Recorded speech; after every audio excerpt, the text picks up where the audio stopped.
Okay, I'm going to start now. Good evening. Welcome to tonight's licensing subcommittee meeting. My name is Councillor Paul Alexander and I will be chairing tonight's meeting. The meeting is being broadcast live on the Council's YouTube channel. If I lose connection, Councillor Zara Quorum will take over for me. I'd like to remind all participants of a few housekeeping points. Please keep your microphones muted unless you are speaking. So if you've got your microphone on at the moment, could you please mute it? Please keep your camera turned on when you speak at the hearing. Please note that the chat function has been disabled. If the parties wish to add any additional information other than at their allotted time to speak, they must use the raise hand function so that they are not missed. I also ask that members keep their questions and comments brief and to the point. I now move to item 1 on the agenda, apologies for absence. I have no apologies for absence. Declarations of interest. Do any of the members have any declarations of interest? No, Chair.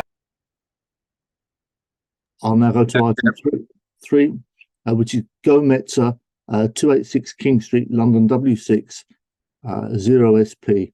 I'd like to ask everybody participating to introduce yourself as I call on you. We should have with us Bekenthren Inthiran, the applicant. Hi. Is that a satisfactory pronunciation of your name?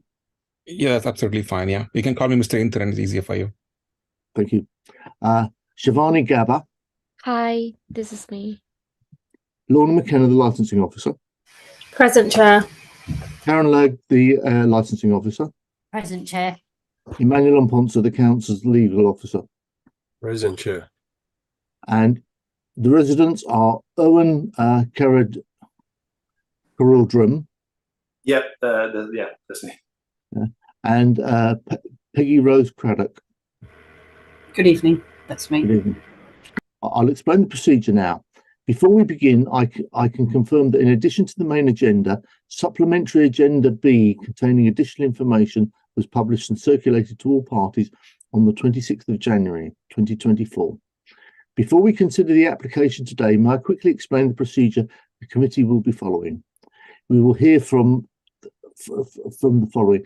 The licensing officer will introduce the application, the objectors, and then finally the applicant. Usually each party will address the committee for a maximum of 5 minutes.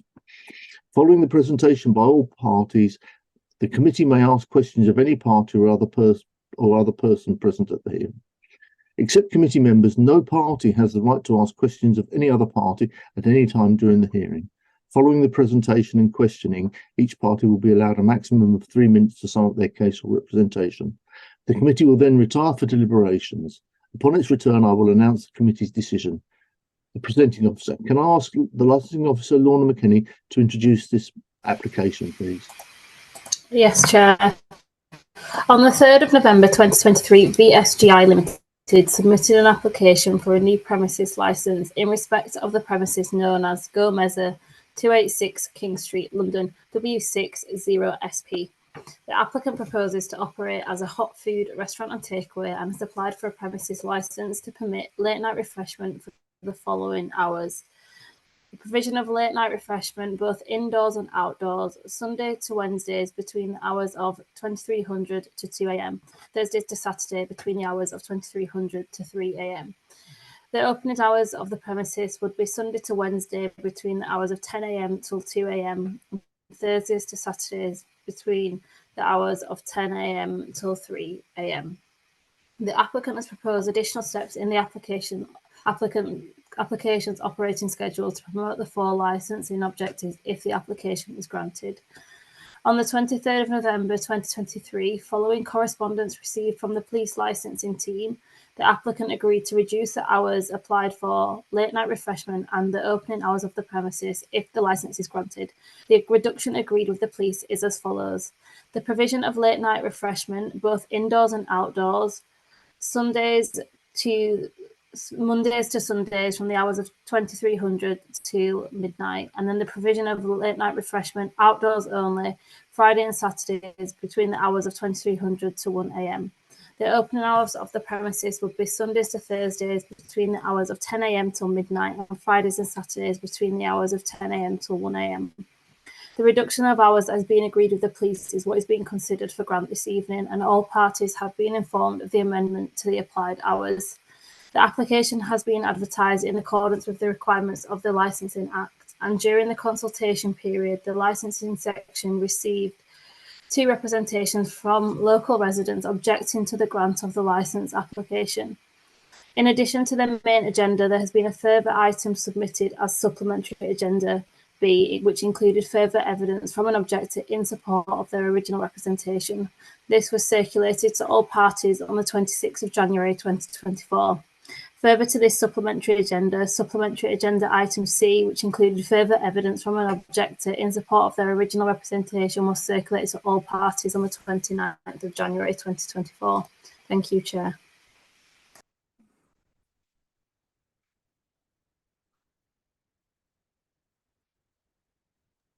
Yeah, you're muted at the moment. I'll come to the objectors, but before I do, I just want to clarify a point. So you'll be given 5 minutes each to speak, and then we'll hear from the applicant. But then you will get a further 3 minutes later on to sum up what you have to say. So don't think you have to say everything at this point and sum up. You can make your points now, and you will get a further further go at this. So okay. So I'll now come to the objectors. Can we hear from the following objectors? Owen Karodram. Yep. You have 5 minutes. Okay. So basically, one of them, I mean, there's several things that concern me with regards to the extension of license for Gomezza downstairs. So I live 2 floors above the premises. I've sent some pictures to Lorna with regards to the alleyway between 282 and 284A King Street. So in this alleyway at night, over the years, I've been living here for 12 years, so we've observed some evidence of, what I believe to be drug paraphernalia being used. So there's some activity at night. The thing is that having Gomezza being open later at night, I think would attract more, more activity. So that's one point. Another point that I'd like to make is with regards to deliveries. So we have, they use Deliveroo and other delivery services. They have I understand that they have no control over those drivers, but those drivers park their bikes on the pavement, sometimes in front of our door, the main exit, an entrance to the building. They could be quite noisy because they're only here for a few minutes to collect their food and then they leave. So the thing is, having the premises open later at night would just create more noise. Until 1 o'clock. But then again,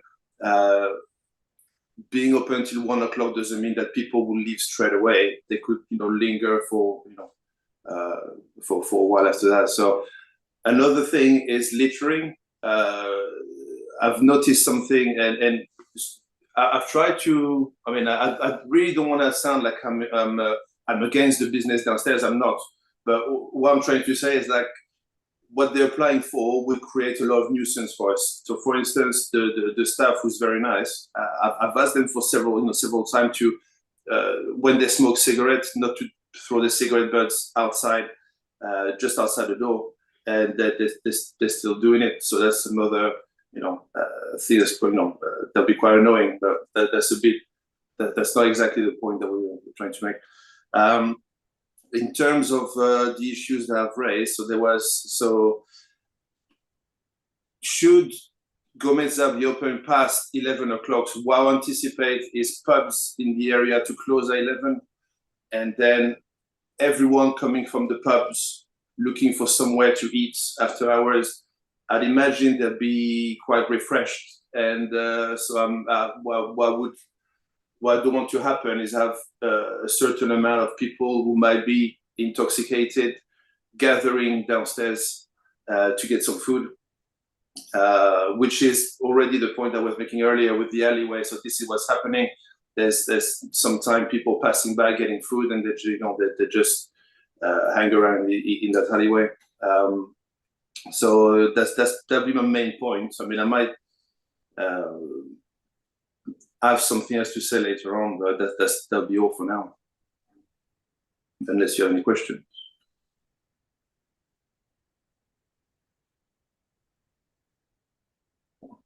No, I don't have any questions at this stage. Yeah. You've still got over a minute to speak, but Yeah. you don't have to if. Well, the thing is that what I'm concerned about is disturbance at night with people being loud, delivery drivers beeping their horn. Sometimes you see, like, I noticed this at the weekend. There was two scooters and a car parked on a double yellow line just outside the building, and there was a bus was coming from Chiswick towards Hammersmith. They had to go onto oncoming traffic. So you see, it's not just one issue that I have. It's just several issues in terms of noise, in terms of littering, in terms of attracting the wrong crowd as well. That's what I'm worried about with the hours that proposed. Also, I don't know if that's relevant, but should the Gomeza be granted with the license extension, I would imagine that Pizza Hut, which is just next door to them, would do the same thing. So it's not. I don't look at it as just one premises, but the two premises together. But again, I know we're not discussing Pizza Hut here, but it's a point that I think is relevant to make, because obviously I'm looking in the next few months, should Pizza Hut also apply for an extension of license, we might end up with a bigger problem. So okay, you're on 5 minutes now, and so I'll move to the next objector. Yeah. And could I ask that you mute your microphone, please? Yeah. So Peggy Rose Craddock. Shall I just call you Miss Craddock? Yes, that works. Thank you. I concur with Mr. Carradine around the general disturbance with the increased number of takeaway drivers that are down there at the moment. I'm concerned with the late hours, because there is sufficient volume of delivery drivers outside, which has only increased since Gomez has opened. The alleyway is closer to my own doorway, my doorway itself I found blocked by bikes and or staff members standing outside of it smoking. So I'd like to have access to my own property safely 24 hours a day, and I don't really like seeing it blocked. There is increased litter with cigarette butts being left outside.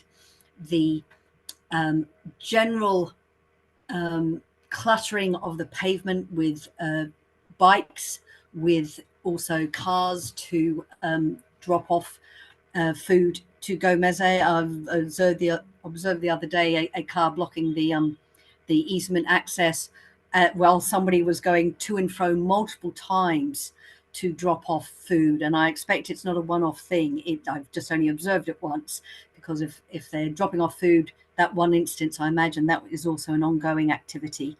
And sometimes it's a wide pavement, but it does seem to be terribly narrow with the amount of clutter from mopeds that are downstairs. I'm also concerned with the excessively late hours that would increase, as my neighbours mentioned, the drunken people leaving pubs, coming along looking for food late at night, which will increase not only noise, but potentially undesirable people loitering in the area, which makes me as a woman feel quite unsafe to walk around Hammersmith. And I like to think that Hammersmith Council has been doing a lot recently to try and make it safer for women to walk around Hammersmith without being hassled or feeling threatened or unsafe. I don't think that increased late hours of businesses adds to my feeling of safety. I think it detracts from it significantly, particularly with the alleyway there, particularly with it being used for, public toilet facilities, which is not a public toilet. It is an easement for the properties at the back. So I can only see it getting worse. And I also have a concern that if we have one business with excessively late hours, that will lead to a pattern that others will also follow, or try to follow, which will exacerbate the situation even more. I don't think that there's anything more I can add at this point. Okay, thank you very much. I'll now come to the applicant. Now I've got Mr. Intheran and I've got Mr. Intheran and Mr. Gabber. Now collectively you can both speak. You can speak up to 10 minutes. So is just one of you going to speak, or do you both want to speak? Yeah, thank you. Okay. The main issue is the late night opening times for the Gomez are requesting additional hours. But that's the initial application. We changed the application to align with the neighbors and the local businesses there. So including then our next door Pizza Hut, or the restaurants above Potley, Fire and Flames, except Pizza Hut. The other ones, they already have a late night license until 1 o'clock with the alcohol license and the live music as well. That's exactly what the point raised by the police officer when they come to meet in the premises. So they want the license to be aligned with the fellow business owners nearby. So we changed the license with accordance with the same timings as the other business operating in the area, without having an alcohol license. We don't want to sell any alcohol license there. So we are not opening any extra hours other than what the nearby restaurants and the pubs are running. There is on the page number 79 from the document handed on 26th of January, which shows the operation and the licensing hours issued for all the restaurants near to Gomeza. So compared to the other, the Potley and etc., the other places, we're going to operate an hour less than. For example, they are allowed to sell alcohol until 1 a.m. So we're going to, on the weekdays, from Sunday to Thursday, we are advised to shut at 12. That is exactly what we are requesting here as well. In terms of Friday and Saturday night, it'll be only until 12 is going to be indoor serving, and from 12 to 1 is going to be only outdoor. So we're not going to take any customers after 12 at all. Another issue is regarding the alley next to the Pizza Hut. Again, we are not going to open any extra times. Pizza Hut have a license until 12:30 every day, but they tend to change the opening time now and then, but still they have a license. And in terms of the bike drivers, we don't have our own drivers. We don't use Deliveroo or Just Eat. We use only one Uber Eats delivery platform. The difference between Pizza Hut and us is Pizza Hut drivers tend to stay there all the time because they work for the Pizza Hut. So they wait there outside with the bike, they pick up the order, they go and deliver and come back again there. So then they might be smoking or any other thing they do around, because they tend to stand that time all the time. Because we use Uber Eats, we tend to have a lesser issue here. So once we receive the order, when the order is ready for pickup, and then the driver comes, he quickly grab the order and leave. They don't stay much longer there, and there's no need for them as well to stay outside the premises, because which will is a loss of pay for them anyway. That's how they work. We strictly have a how do you explain? Because we work exclusive with Uber Eats, we had a notification or a pop-up every time a delivery driver accepts the order from a restaurant, which clearly will let them know that they shouldn't drive on the payment. They have to stay always in the side. Most of the time is followed. If any other drivers which are not following, we are giving a strict warning, and we tend to report to the Uber Eats, and they are very fast to take action. They stop the particular driver from coming and taking our order from our restaurant.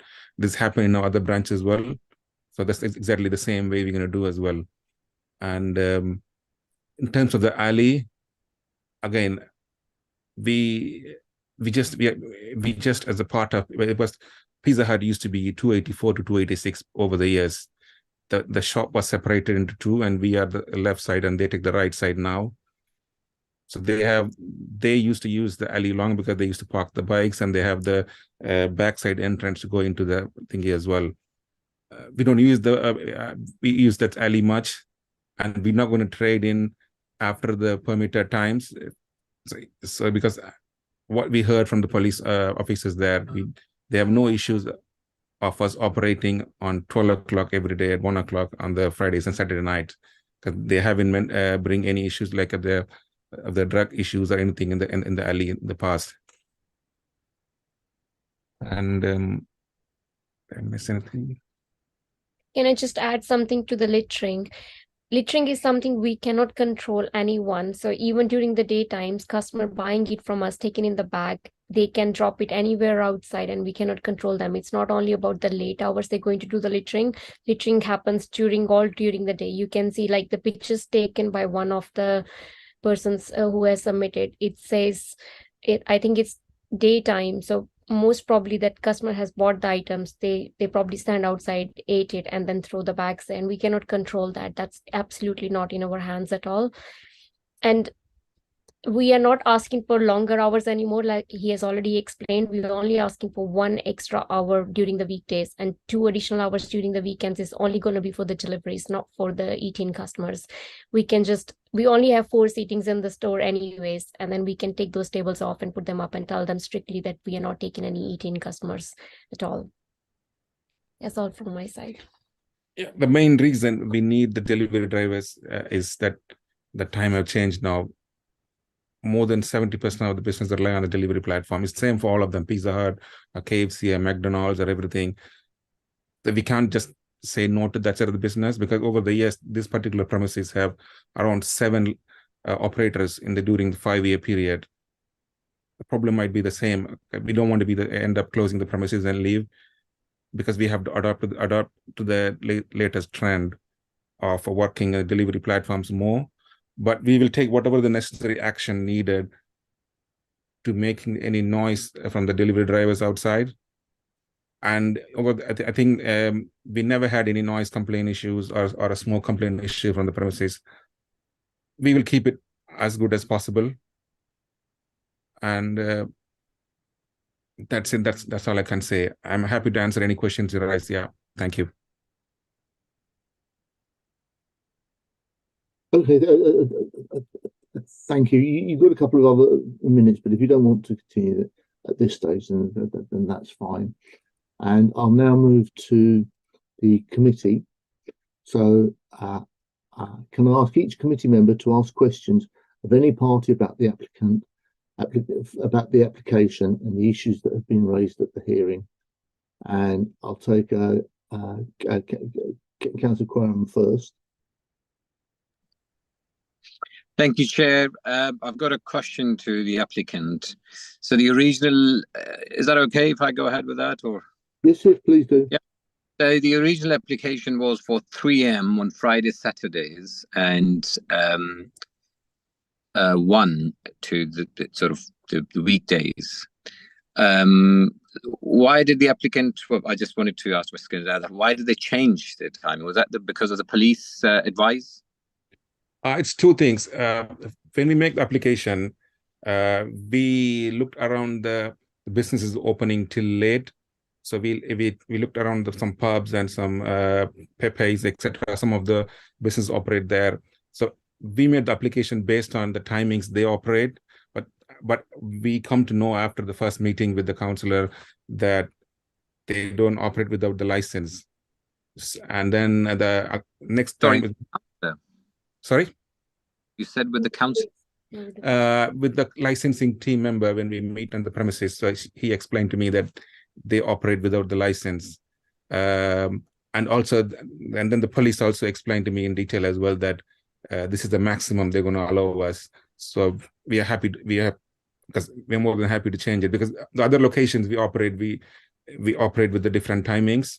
So that is the reason we choose to, what is the late night which is allowed in that area, so we can align with the same. But it was purely from one business they operate until 2 without the license. We didn't know that until we get the documentation from the council. Yeah, thank you.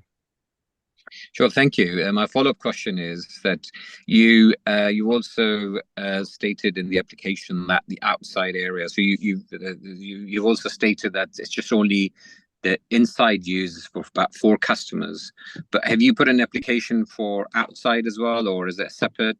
Or I'm just trying to understand that you. I think what we meant was that when you take away, we don't want to save any customer outside the premises as well. Only thing we do is the takeaway and delivery service after that 11 o'clock time. We don't want to serve any customers indoor and outdoor. Yeah, because outdoor you probably need a different. No, absolutely. We are not going to pursue that option at all. Okay, thank you. That's all. Thank you from me. Thank you, Councillor Stanton. Thank you, Chair, and thank you everybody for your comments so far. I'm actually going to follow on just with a little bit more on what Councillor Cohen has been saying about the indoor and the outdoor. The outdoor license is specifically to allow takeaways, but I wasn't quite sure whether you were suggesting earlier, and this is to the applicant, that you would only after midnight be allowing deliveries rather than kind of walk-in takeaways. Could you confirm if I understood that correctly or not? That's correct. Yeah, that's correct. Yeah, we're going to only serve deliveries only after the time. Yeah. So okay. So if there were to be a condition that after midnight delivery only and no walk-in trade was allowed, would you be content with that? We're absolutely fine with that. Yeah. Okay, that's fine. Thank you very much. I appreciate that. The other question is sort of so firstly, it's a question to both of the residents who are here today, because I just wanted to clarify.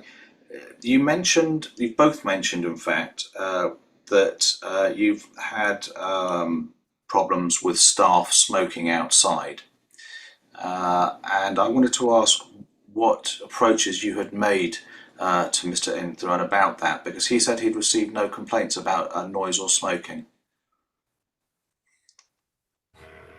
I spoke directly to the person who was standing outside my door smoking and asked them not to smoke outside my door and to if they could move because it was a private residence. It's for me. Moved. Yeah, no, sure. So it was directly with Mr. Inthran then.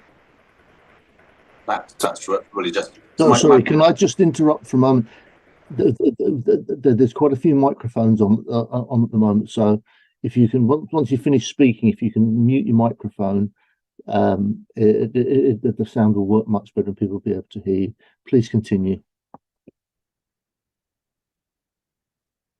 Thank you, Ms. Craddock. I think that's probably what I was looking for from you. Mr. Karadrum, if you could just maybe just give me your experience. Yeah, it's the same thing. So I've seen staff smoking cigarettes. So basically, if you open my front door, there's like a little porch. So on a couple of occasions, I've opened my door to find someone smoking there. But then it's when it was really cold a couple of weeks ago. And I've politely asked them, I don't mind them smoking over here really, but I've politely asked them not to throw the cigarette butts once they were done.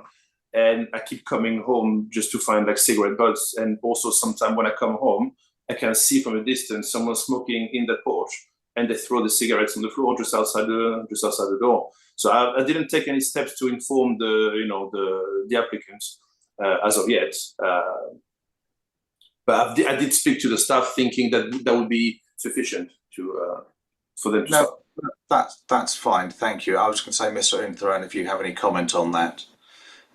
Absolutely. I will make sure it won't happen like that at all. I'm not aware of it, but I'm pretty sure that I will make sure that it will never ever happen again. Thank you. No, that's terrific. That's terrific. Chair, I don't think I have any other specific questions at the moment, although I will, hold on to the right to come back should I wish to later. Thank you. Thank you, Councillor Stanton. Ms. Crook, did you have some did you want to say something to I had Councillor a question. I had a question about. So we can't. I can ask you a question, but you Okay. can't ask a question to anybody else. But let's see how we go with that, because I'm sure it's not intended as that.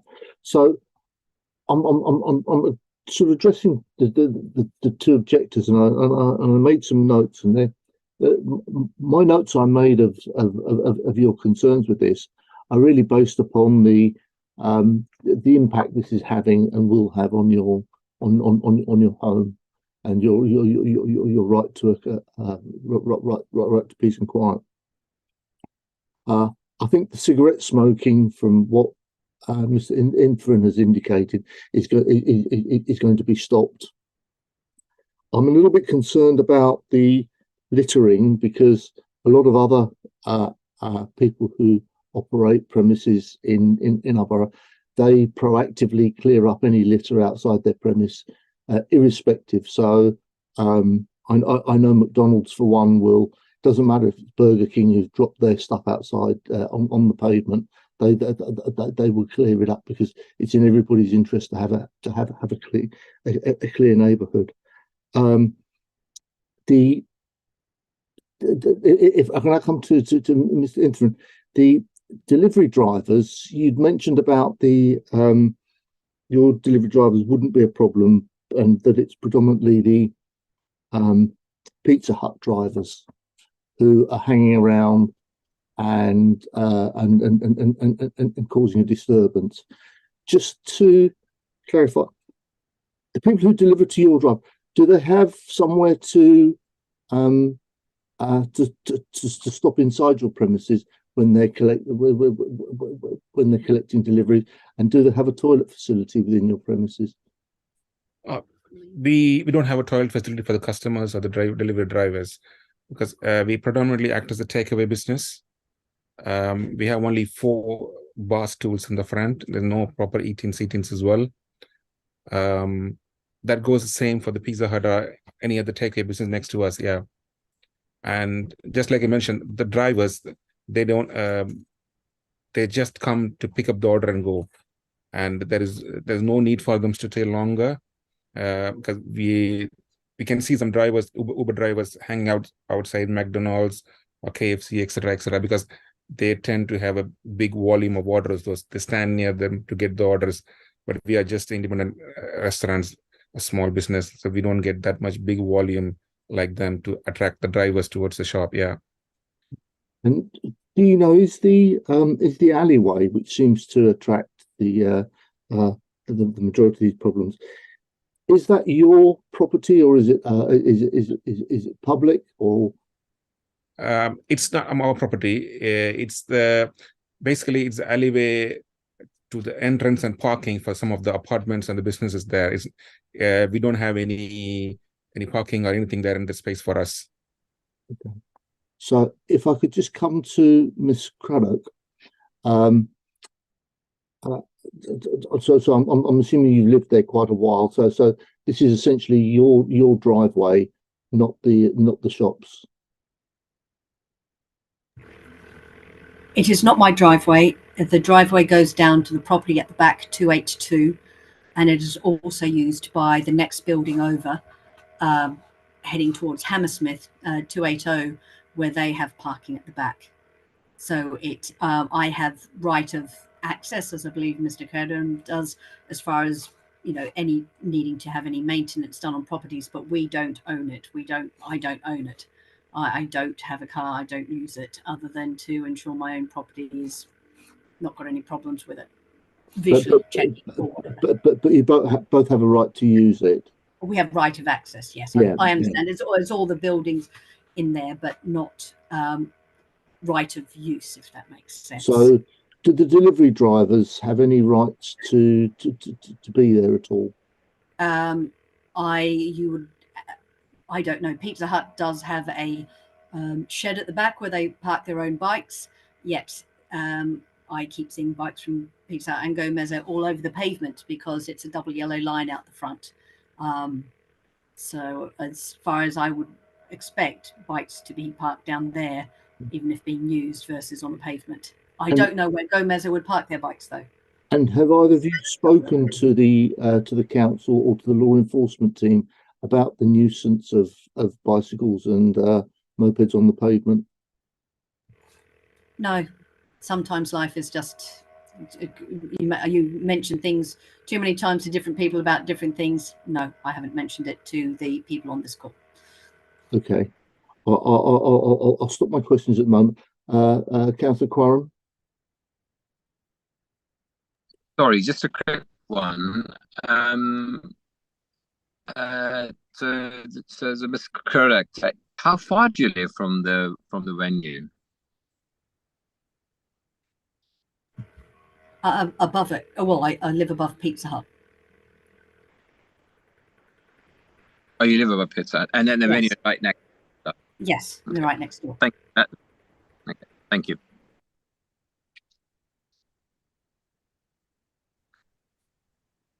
And any further questions? Or Nothing from me. Councillor Stanton. Nothing from me, Chair. No, thank you. No, I'll finally ask Ms. Cowdram if you could just who's causing the problems? Is it both premises, or is it the Pizza Hut? Or it's difficult to pinpoint like exactly where the problem comes from. All I know that, and I just would like to say something about what the lady said about the pictures that I took this morning about the litter. I'm not saying that. All I'm saying is that extending the license would make the problem bigger. It's just going to increase the amount of litter and the amount of noise. That's what I'm trying to say.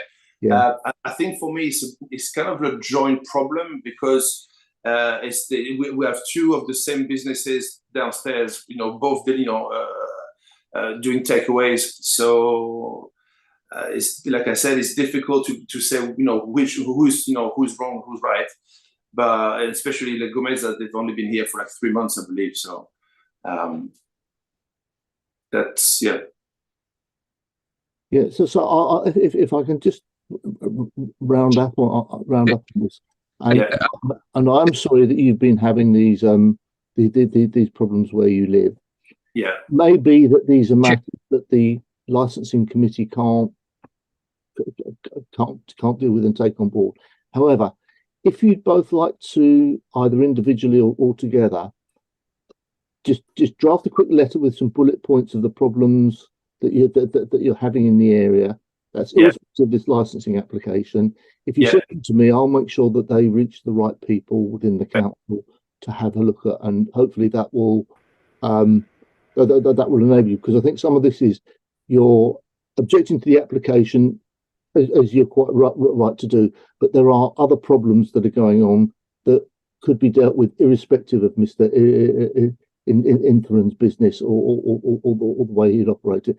And the council is very keen to help residents with those kinds of issues. Councillor Cram?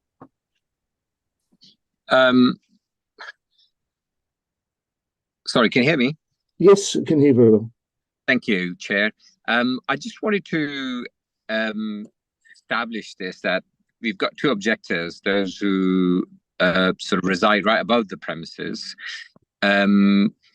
So how is it a quite sort of densely populated area behind or on top of the venue? Or I'm just trying to understand that.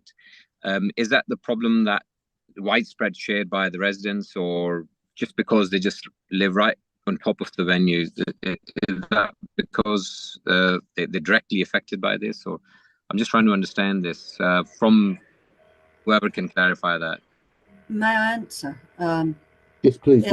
I think I'm an owner-occupier.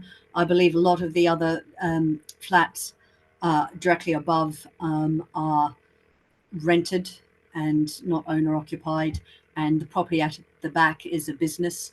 So they will object if they can't get their cars in or out, but they are not around in the evening to experience this problem. So I object because I am an owner-occupier. I like living here, so That's one of my concerns. Thank you.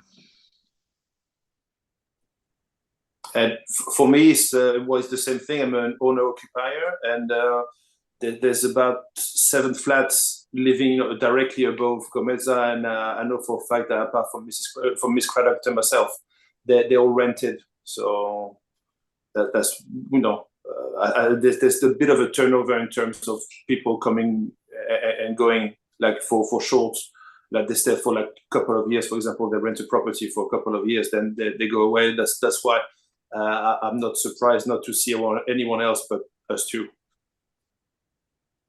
Thank you. You're welcome. Thank you, Chair. That's all from me. Okay. If nobody has any further questions, I will just use the one to clarify. I would like to hear from both the residents, and if you have any problems finding my email address from the council's website, I'm sure if you sent your letter to Lorna McKenna, she would forward it on to me, and I will deal with. I'll make sure that it gets to the right council department to deal with some of these other issues, which I wholly accept that these do affect you, but I don't think this is necessarily Mr. Inthran's specific problem, or that he's the cause of the problem. And hopefully in future, by the sound of it, he's going to be part of the solution to organising a well-run business that doesn't upset his residents. I would say, though, it is important to keep the area clean, and sometimes I've walked down the road and I picked up litter that's got nothing to do with me. And we do as a community have to take a proactive approach. So if there's no further questions, I'll now move on to the summing up stage, and I'll move firstly to the licensing officer, Lorna McKenna. Please, will you sum up? Nothing further to add, Chair. Thank you. The objectors, Owen Curdrum, you have 3 minutes to sum up. So, well, I don't have anything else to add other than the fact that I truly believe that adding more hours to the for Gomeza to trade will make those problems that we've had it's just going to increase them. That's all I want to say, really. Got nothing else to add.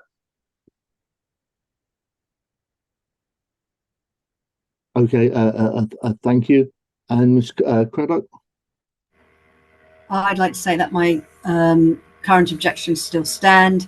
I'd like to add to that because I hadn't been quite so explicit before, ongoing concerns about mopeds, because currently there's a double yellow line out the front, so I'm not quite sure where any moped associated with a delivery service is able to park safely other than on the pavement, and that I still see that we're going to have a problem with litter and safety if we have extended hours. Thank you. Have you both finished? You do have time left. Okay, I will now move on to the applicant. Mr. Inthran, you have 6 minutes in total to respond and sum up. Thank you. I will ensure there's litter in front of the shops, because I'm pretty sure there's the litters are not in front of the shop. It is only in the alley. We try to keep areas around the shop as much as clean as possible. I will ask my staff to do it on a regular basis. In terms of the cigarette issue, consider it sorted. Don't have to worry about anything else. We will try to work with more of the delivery drivers and delivery partners to have this moped problem sorted in a better way. Maybe we're thinking to give them opportunity to let the drivers that we don't hand over our orders unless the bikes are parked in a designated area, especially not in the payments. We can do something like out of the box. We can do that to let them know that if they try to come over the payment, they will never get the order from us. That will stop them in the future to coming in the payment again. These are measurements we can do, but we are pretty much more than happy to work with you guys to get it sorted. Yeah. And we would also like to request the local residents, if you have any issues, you can always come in and speak to us. We are always there to resolve the things. together. If there is anything we can do it together. We are more than happy to, help work together and then get the problems resolved.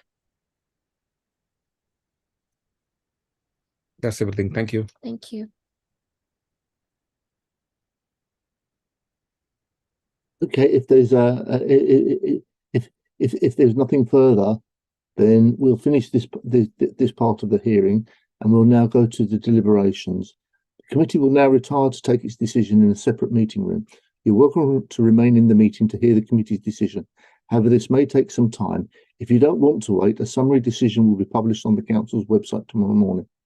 Can I ask members to turn off their video, mute their microphones, and join the private Teams meeting for deliberations?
Charles, do we need Councillor Quorum present to read the decision?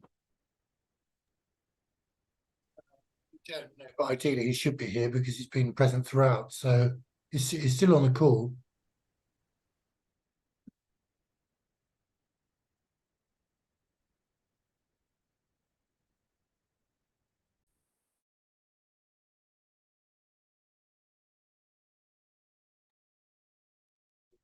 Does Councillor Quayham need to be here for the decision to be read out, please?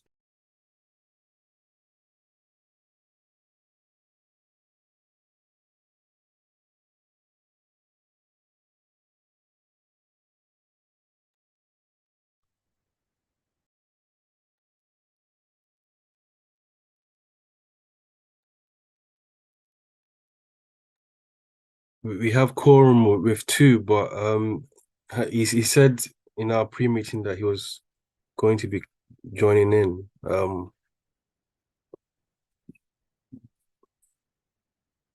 Jerry, are you able to message him to try and get him to join then? He's been having technical issues. I suspect very much that it's not that he's not trying to, but that he's having difficulty doing it.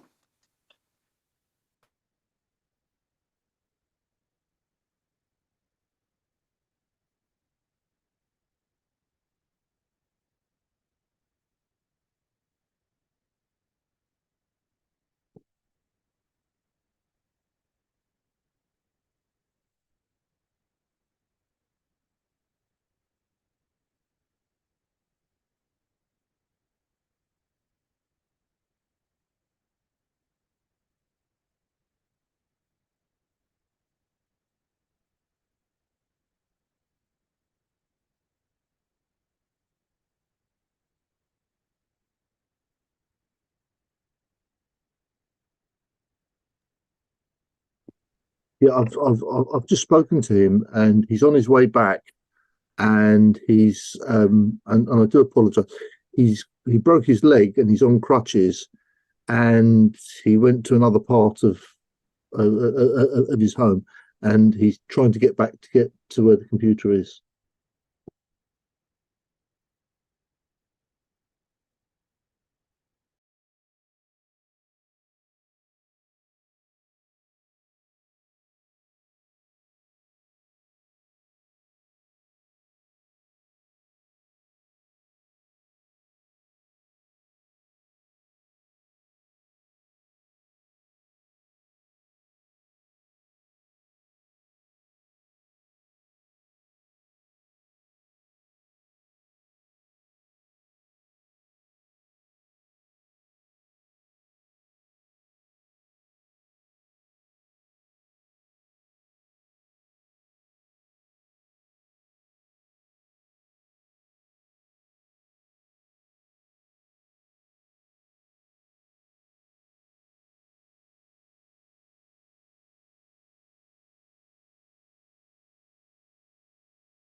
Can I suggest that we read the decision?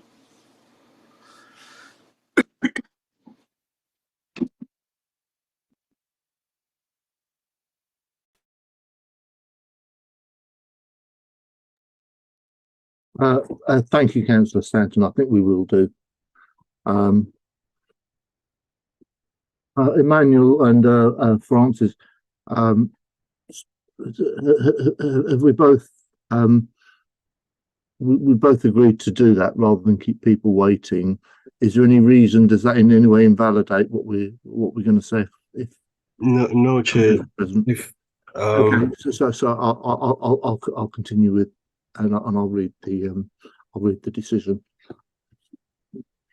The London Borough of Hammersmith and Fulham summary decision of the Licensing Subcommittee, 29th January 2024. Gomezza, 286 King Street, London, W6 0SP. The committee has considered an application for a new premises licenses for late night refreshment under the Licensing Act 2003. In summary, the committee has decided, after taking into account all of the individual circumstances of the case and the promotion of the 4 licensing objectives, to 1, grant the application as follows.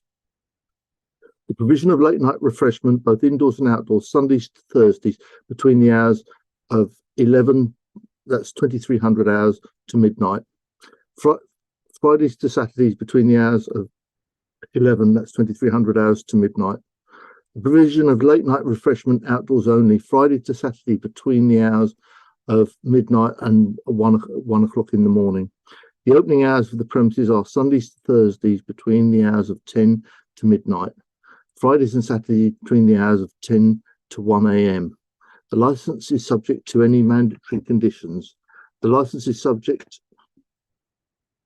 to the conditions volunteered by the applicant in the operating schedule as amended by the committee. 5. The license is also subject to the following conditions imposed by the committee. 1. A responsible member of staff shall carry out proactive litter patrols outside the premises, specifically at the end of trading hours, to ensure that there is no litter associated with the premises in the immediate vicinity, and any such litter found shall be collected and returned to the premises for disposal with the premises normal. After 12 a.m. Midnight deliveries only. The license becomes operational with immediate effect. If problems are experienced, then an application for a review of the premises license can be made. A copy of this committee's full decision, including its reasons, will be sent to the parties forthwith. If the applicant is unhappy with the decision, they are entitled to appeal to the Magistrates' Court within 21 days from the date of notification of the full decision. This is the decision of the Licensing Subcommittee, 29th January 2024. I thank you all and I'll say good night. The committee will return for the next hearing after taking a short 15-minute break, and I'll see you all in 15 minutes. Thank you.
Chair, can you hear me? Yes, I can hear you. All right, thank you.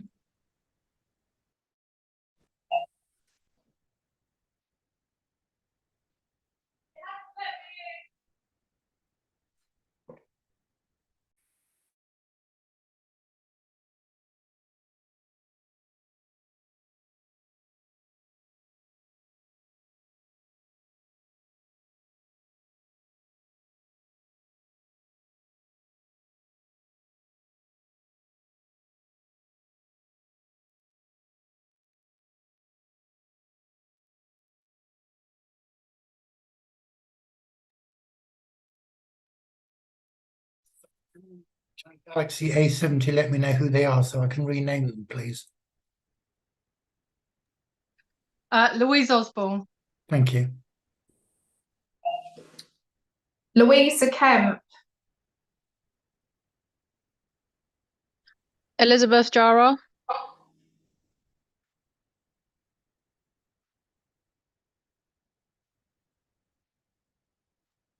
Chair, can I intervene and may suggest that while they're doing an introduction, they should also just for the sort of for the ease, like if you could know who they are and all of that.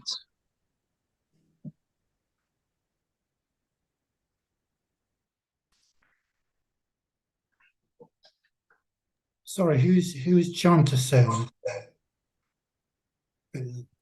Sorry, yes, you're not on my. Oh, right, sorry. Sorry, yeah, okay, that's fine, thank you.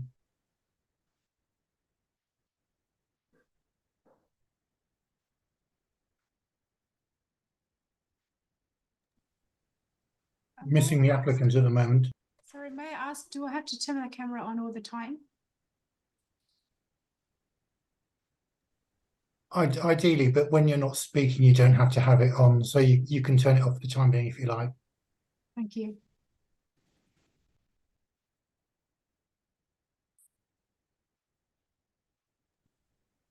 Sorry, Louise, you got your hand raised? Yeah, I just want to introduce myself. Sorry, Louise, the chair will do a formal introduction of everyone in the meeting when it starts.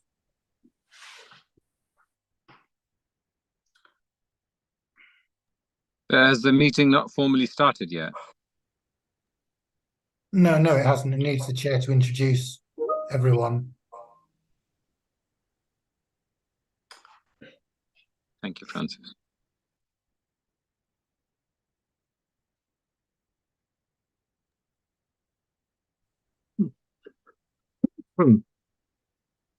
Charles, are we ready? We're No, just we waiting don't for have the applicant. We don't have I've the just applicant. spoken to him and he's rejoining.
Chair, may I ask, what was the meeting time?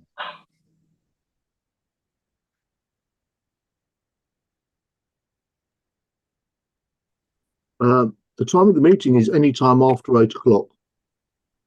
No. This particular meeting, please, because I'm just trying to establish that whether are we able to give indefinite period of time to the applicant for us to wait, or I'll pass that question to governance.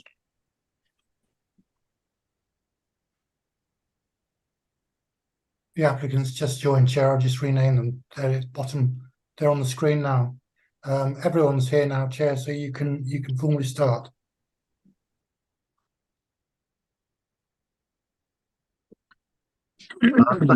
Thank you, Charles. I'm ready to start.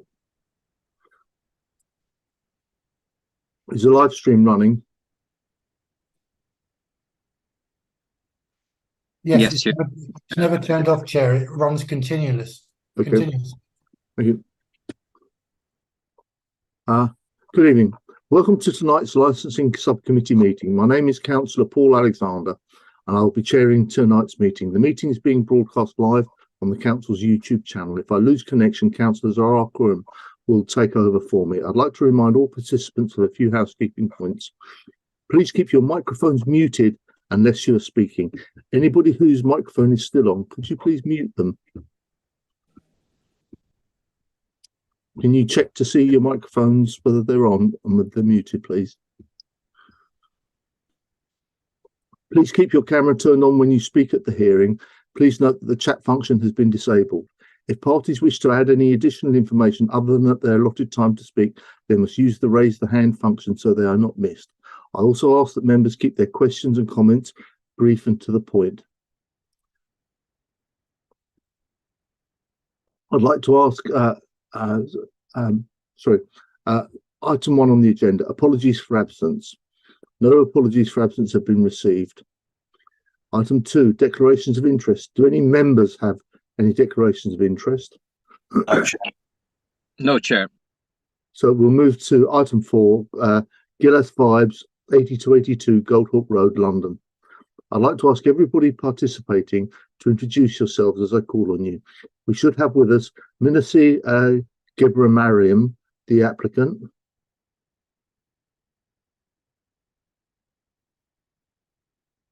Yes, hello. Thank you. Lorna McKenna, licensing officer. Present, Chair. Karen Leo, licensing officer. Present, Chair. Emmanuel Mponsa, the council's legal officer. Present, Chair. Residents, Louisa Kemp. Yes, that's me. Thank you. Elizabeth Jarrah. Yes, present here. Louise Osborne. Yes, present. Chantasun Mwansanith. Present, Chair. The procedure. Before we begin, I can confirm that in addition to the main agenda, supplementary agenda. Before we begin, I can confirm that in addition to the main agenda, a supplementary agenda containing A containing additional information was published and circulated to all parties on the 25th of January 2024. Before we consider the application today, may I please quickly explain the procedure the committee will follow. We will hear from the following. The licensing officer will introduce the application, the objectors, and finally the applicant. Usually each party will address the committee for a maximum of 5 minutes. Following the presentation by all parties, the committee may ask questions of any party or other person present at the hearing. Except committee members, no party has the right to ask questions of any other party at any time during the hearing. Following the presentation and questioning, each party will be allowed a maximum of 3 minutes to sum up their case or representation. The committee will then retire for deliberations. Upon its return, I will announce the committee's decision. Presenting officer, can I ask the licensing officer, Lorna McKenna, to please introduce the application? Yes, Chair. On the 7th of November 2023, Mr. Manasseh Jevanariam submitted an application for a new premises licence in respect of the premises known as Glass Vibes 80-82 Goldhawk Road, London. The applicant proposes to operate as a restaurant in the basement and a food and wine grocery store on the ground floor under one premises licence. The Licensing Act states that a premises licence can be applied for a premises, which means a vehicle, vessel, movable structure, or any place or a part of any premises. The applicant has applied for the following licensable activities. The ground floor, which is planning to operate as a food and wine store, is the sale of alcohol off the premises only, Sunday to Thursday, between the hours of 8 AM till 11:30 PM. Friday and Saturdays between the hours of 8 a.m. until 12:30 a.m. The basement floor, which is proposed to be operating as the restaurant, is applying for the following licensable hours: the sale of alcohol, both on and off the premises, Sunday to Thursday between the hours of 2 p.m. until 11:30 p.m, and Friday and Saturdays between the hours of 2 p.m. and 12:30 a.m. The provision of late night refreshment, both indoors and outdoors, Sunday to Thursday between the hours of 11 p.m. and 11:30 p.m, and Fridays and Saturday between the hours of 11 p.m. and 12:30 a.m. The opening hours of the premises for both floors, it proposes to be Sunday to Thursday between the hours of 8 a.m. till midnight, and Friday and Saturday between the hours of 8 a.m. till 1 a.m. The applicant has proposed additional steps in the applicant's operating schedule to promote the 4 licensing objectives if the application is granted. And on the 29th of November 2023, following correspondence received from the police licensing team, the applicant agreed to add a further 19 conditions to the license if granted this evening. The application was advertised in accordance with the requirements of the Licensing Acts. And during the consultation period, the licensing section received 4 representations from local residents objecting to the grant of the licensing application. The applicant has requested and made attempt by the licensing team to contact the objectors directly to discuss the concerns raised in their representations. In addition to the main agenda, there has been a further item submitted as supplementary agenda A, which included further evidence from 2 of the objectors in support of their original representations. This was circulated to all parties on the 25th of January 2024. Further to this, on the 27th of January 2024, the applicant has submitted an application for a late temporary event notice for the area of the premises known as Glass Vibes, the basement only. The applicant proposes that for a 10 to cover regulated entertainment and late night refreshment only during an opening day event. The applicant has applied to sort the licensable activities of the provision of regulated entertainment and the provision of late night refreshment for no more than 40 people, and this is proposed to be during the period of the Saturday the 3rd of February to the Sunday the 4th of February 2024 between the hours of 11 p.m. to 3 a.m. for both licensable activities. This application is currently in consultation with the responsible authorities. Thank you, Chair. Thank you, Lorna. So I'll move to the objectors and I'll call your name in turn. If I could just take the opportunity to just give you some advice. When you're making your objection, you'll have 5 minutes each. And bear in mind that after the applicant has responded, you'll get a further 3 minutes to sum up your case. So generally speaking, if you explain your objection, let the meeting run through, and then you'll get the further chance to sum up. So you don't have to sum up in that 5 minutes, you'll get a further 3 minutes. So I'll move now to Louisa Kemp. You have 5 minutes, Louisa.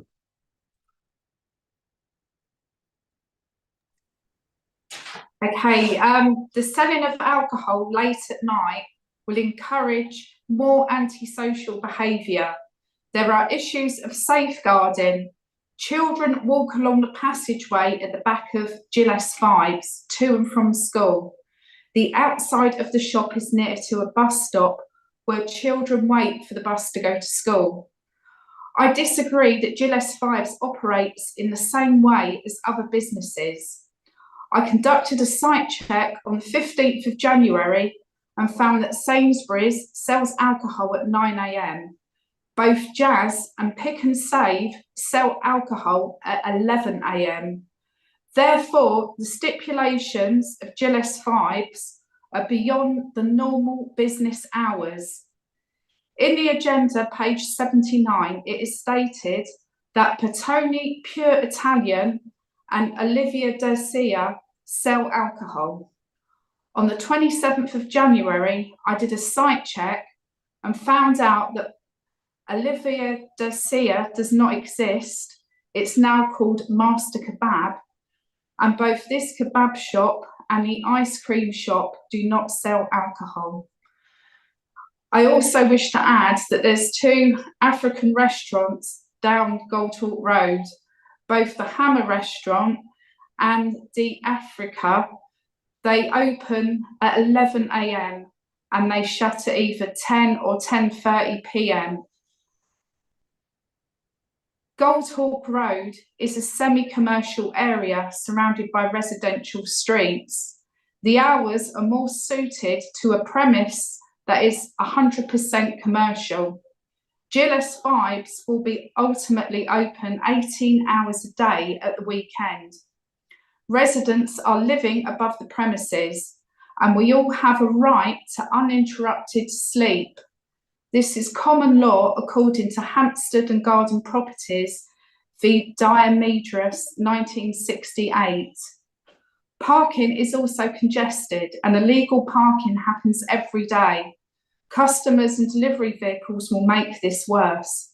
Clause 5.5, page 43 of the agenda states that it could, quote, lead to a harmful and unmanageable increase in car parking demand. The health and safety of the premises is worrying. The workmanship of the back premise is shoddy and unprofessional. There are nails sticking out, which is dangerous, on what looks like to be a vent that has been very crudely fitted. My window inside the flat on the ground floor is at risk of being smashed and constitutes a security risk. I am very worried about the risk of fire. A supervised site visit with a fire inspector needs to be conducted. Fire extinguishers and identifying an emergency exit route are not enough in order to prevent a fire from happening. Is there a contingency plan if a fire was to happen in the basement? There seems to be no fire risk assessment. The kitchen is directly opposite the emergency exit route. If there was a fire in the kitchen and this obstructed the emergency exit route, then there is a direct risk that people could die. If a fire obstructed the stairwell, people would not be able to escape and would be trapped. There have been 2 recent cases of fires happening in restaurants with residential flats above. In Belgravia in March last year, part of the basement was damaged and all the extraction system was destroyed. According to My London, quote, the cause of the fire is believed to have been caused by the ignition of oil and fat within the extractor hood and ducting. In a restaurant in Acton High Street this very month, there was a fire in the restaurant in the basement. Smell travels, and I will have to endure the smell from cooking from my kitchen window when it is open. I will also be forced to inhale secondary smoke from customers. If the basement restaurant goes ahead, this will affect every resident's mental and physical health and quality of life. His letter offers sweeping statements that fail to mention how he intends to meet his claims. He claims, quote, to be respectful of the community's well-being. This seems a contradiction. It is irresponsible to sell alcohol at 8 o'clock in the morning. I'm sorry to interrupt you, Lisa. Yeah. We would just hit 5 minutes, so if you could just quickly sum up, please. Yeah, I've just got one sentence. It seems a contradiction and it is irresponsible to sell alcohol at 8 a.m. when there's 2 off licenses down the road that don't actually open till 11 o'clock in the morning. That's it, I finished. Thank you. I'll come to the next resident, Elizabeth Jarrah. Elizabeth, you have 5 minutes. Hi, good evening, everyone. So I've actually grown up around the area. I used to actually go to St. Stephen's Primary School. It's just down the road. In the last couple of years around Goldhawk Road area, there are quite a lot of actual restaurants that have popped up and also off licenses and pubs. And to be honest, I don't actually feel safe anymore actually walking around my area currently. there is actually being a lot of people that have been using drugs within the actual vicinity of my house, even on my doorstep. And it's actually really harmful to actually see that coming home, especially during the night when it's winter.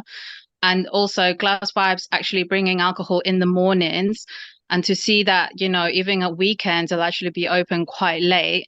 It's just making me feel a little bit more vulnerable as well, trying to approach my door. I mean, I am of age now, but nowadays with everything that is going on around London, I just don't feel safe around the area.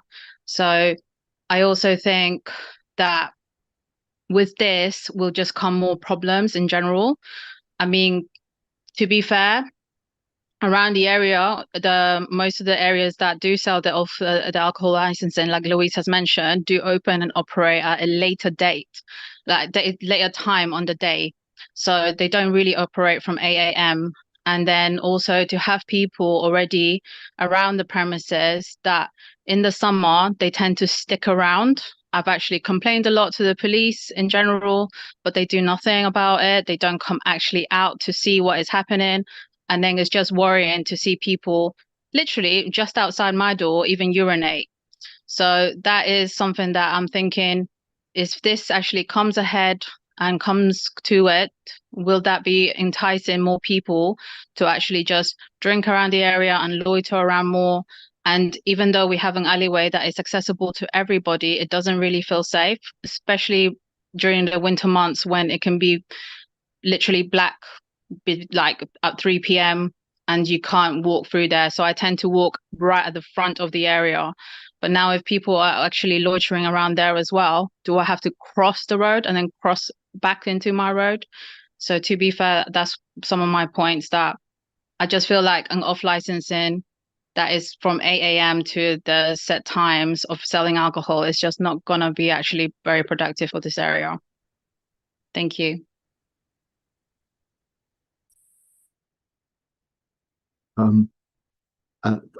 Thank you, Elizabeth. I'll now come to Louise Osborne. Louise, you have 5 minutes, please. Thank you. It's been a very stressful process. I live directly above the proposed premises, and I've lived here. This has been my home for the last 30 years. Recently, I've had to be put up with the drilling and the banging 7 days a week, night and day. Even one Saturday, they turned off the water in the building without any warning. My washing machine was on, which wasn't a very good outcome. So I went downstairs to the shop to make communications and said, please, if you're going to turn off the water, let me know. They told me that they didn't understand me and they laughed in my face. And this was very upsetting, and it really broke down the lines of communication with them. A food and wine shop, which is operating as a scooter bike repair shop at the moment, is asking to operate past the hours of other similar premises. Will people be buying drink from the shop and drinking it in the warmer weather on the pavement, at the front, or in the alleyway by my door at the back? Will glass bottles be sold, as these are lethal weapons? Where is the outside drinking going to be? Also, I don't think it's necessary for our community to have alcohol sold at 8 a.m. in the morning, 7 days a week. Again, earlier than Sainsbury's at 9 and the other outlets at 11. Many children walk to school along this road, and it's inappropriate for them to witness this behaviour or dangerously find it attractive and inviting. We have a big problem in this street with drinking, drug dealing and drug taking right on our doorstep. This extended hours shop and restaurant will attract more of this behaviour. With it will bring problems like stepping over people wasted to get into your home, or being confronted by people urinating on your doorstep.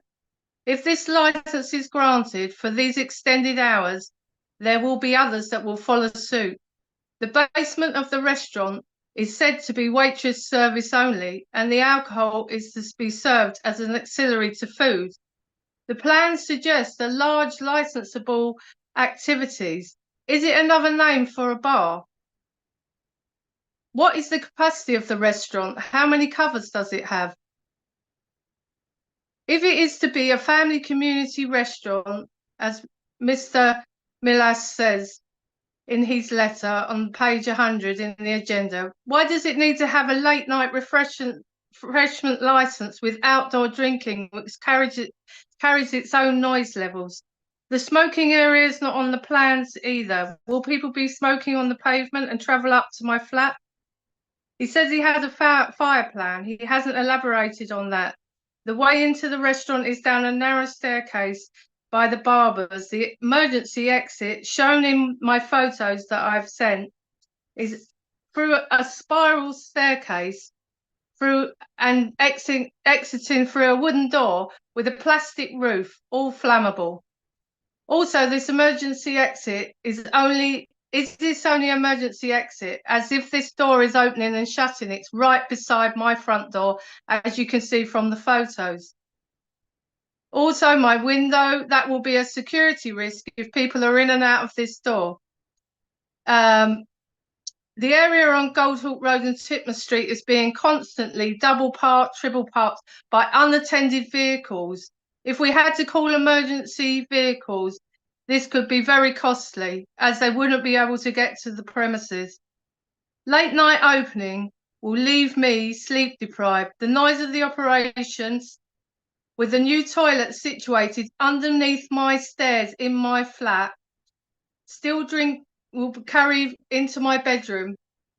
There is leaving the premises. There'll be cars running. There'll be engines on the people on the pavement talking and smoking before leaving the premises.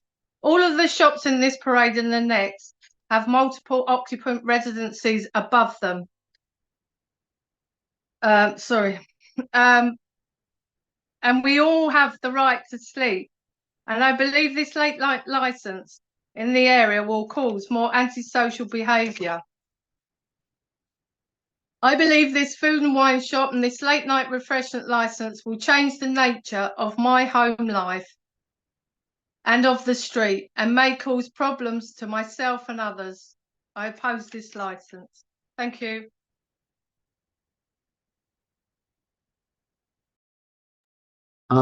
Thank you. I'll now come to Chantasan Mansanit, please. You have 5 minutes. Okay, I'll be less than 5 minutes. But good evening, everyone. My family and I, we live a few doors from the proposed application site. We do not want a shop that sells alcohol and early and late night trading hours. I have stated in my objection letter that was sent by the council, but I would like to stress my concerns verbally and emphasize that if the license is granted, this will contribute to the existing problems that the community and neighborhood are currently facing, that was addressed by Louisa and Louise. I feel that the applicant has not taken a local risk assessment, because if he had, he would know that this area is a high crime and disorder hotspot area. Selling alcohol would contribute to this. From personal experience, my 16-year-old and 13-year-old has been victims walking on Goldhawk Road, threatening by drunken men for money. They had to walk in Sainsbury for their safety until I come for them. Every day I have to meet my 11-year-old and daughter at Goldhawk Road Station to walk home with them, because they are scared of walking through the alley, seeing people doing inappropriate things like toiletry openly, smoking illegal substance while sitting on my doorway. There's so much I can do to protect my children. The area is bad enough, and we don't need other factors to contribute to our stressful day-to-day living. Also, does the applicant know that the children congregate around this area before and after school? There are 2 learning centres, secondary schools, very close proximity to the site. these young children and young adults will have exposure to the alcohol store on the way to and from school. They might get harassed, marked, influenced, peer pressure. I just don't want to think what could happen. It's better to prevent horrible things before it happens. I feel there's no safeguarding for the children here. Yes, the applicant states working with the community, please, making sure that they're up to date with the children's safe, their policy. That means nothing when a children is a victim because of one drunken man walking out of that store. Also, as we speak, I can see outside my window, cars double parking day and night. Children walking across the street can't see the oncoming cars, on Gold Hope Road. Children, including mine, use the alleyway behind the shops. Having takeaway food delivery, meaning mopeds, bikes, will zoom down the alleyway, being dangerous for the children. Apex Learning Center entrance to the center is on that alleyway. Imagine what could happen. Mopeds don't, think twice when they go down the alleyway. As a parent, granting this license has a negative impact to the children and the surrounding areas. If it's a family-run restaurant, why would you need an additional hours to sell alcohol unless there's a hidden agenda, like other stores that is currently operating at the moment downstairs? With all that work that is happening at the shop, I feel the council has granted the license to the applicant. Can you please clarify this? I urge the council to prioritize the safety and well-being of our children and our community. Please consider the long-term impact granting this license. I respectfully request that you do not grant this license to this application. I thank you for your attention and for considering this. Thank you.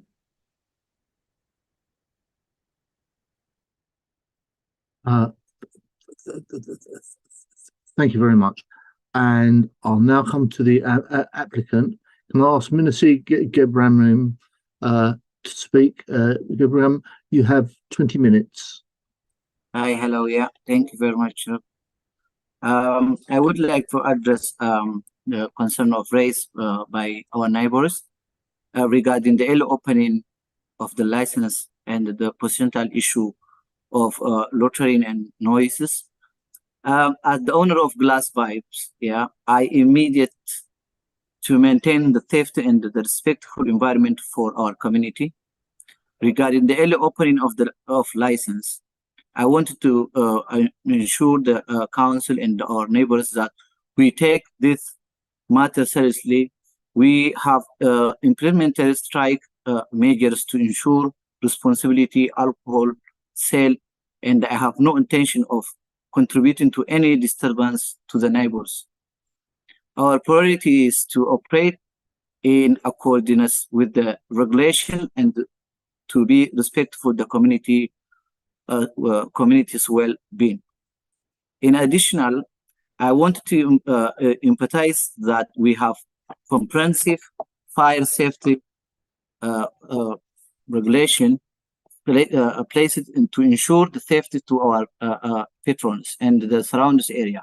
We are committed to upholding the highest standard of fire safety to protect both our customers and community. Further, I would like to highlight that the majority of our customers respect and well-behaved. I would welcome the opportunity for the discuss the matter to address the specific concerns that have been raised. Our goal is in a foster positive relationship with the neighbors, to be responsible, considerate member of the community. My business will be comply with the regulation and work to be good neighbor. We will endeavor to have positive impact on behalf the local community and economy. I want to emphasize that my business operated in consideration with the other local business in the area, many of which open early and close late. We were committed to being a positive addition to the neighborhood, operated with respect for the community, norms, and regulation. Sorry. Yeah. And I spoke with the police strive to meet needed of our customer and committee to responsibility manner.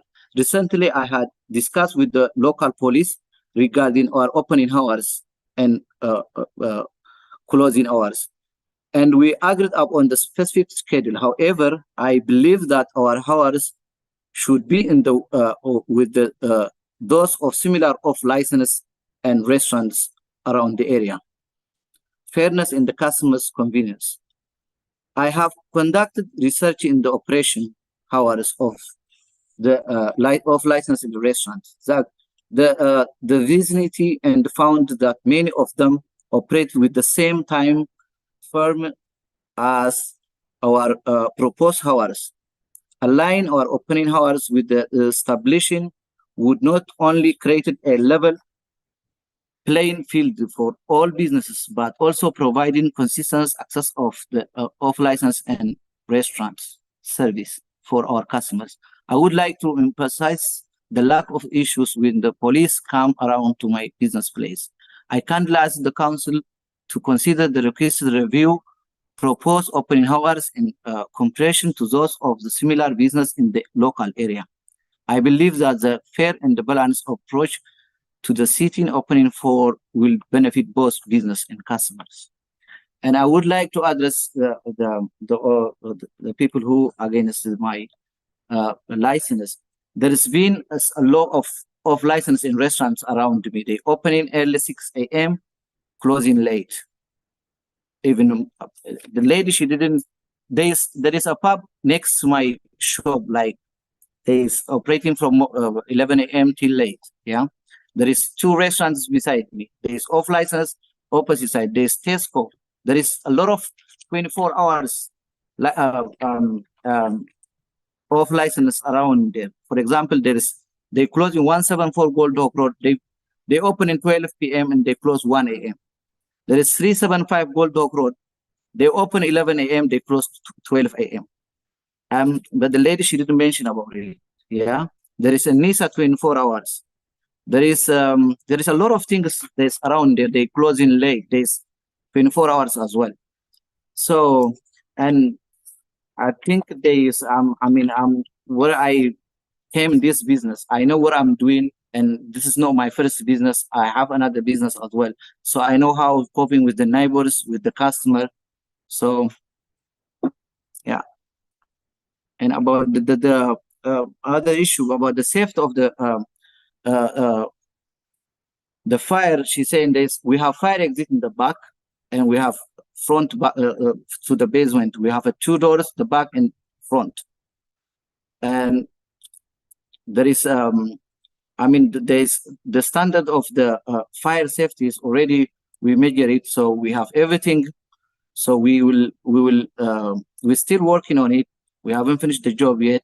So we will submit it to the council, and they can ask the council how this operating the business. So we're doing by the rule and regulation. And thank you very much, Chairman.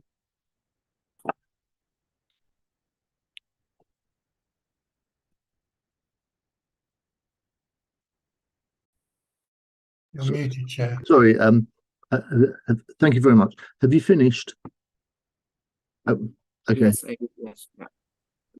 Thank you. So we now come to the committee's questions.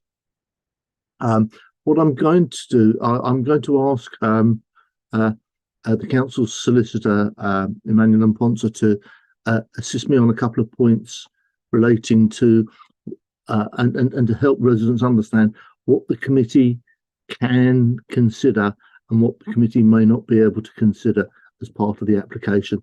But before coming to you, I'm going to come to my other committee members to see what questions they've got. Councillors, do you have any questions?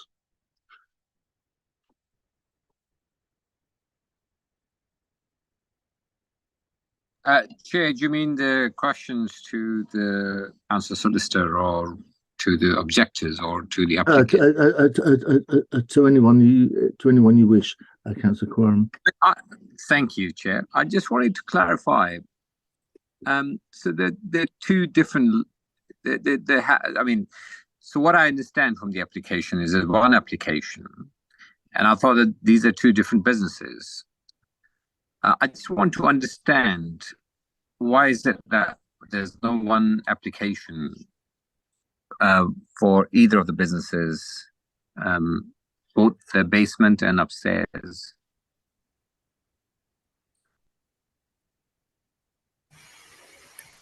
Right, so there's not two applications because, as I said in the introduction, one second, I just closed it down, so let me just get it back up. A premises license can be granted in part, so because it's the same applicant. Pardon? No, I'm just, let me say this. I just said that there should be, why isn't there one application instead of the two? It is one application, but considering two separate parts of the premises. And why isn't there are two? So because they're two. They're the two different venues. Premise.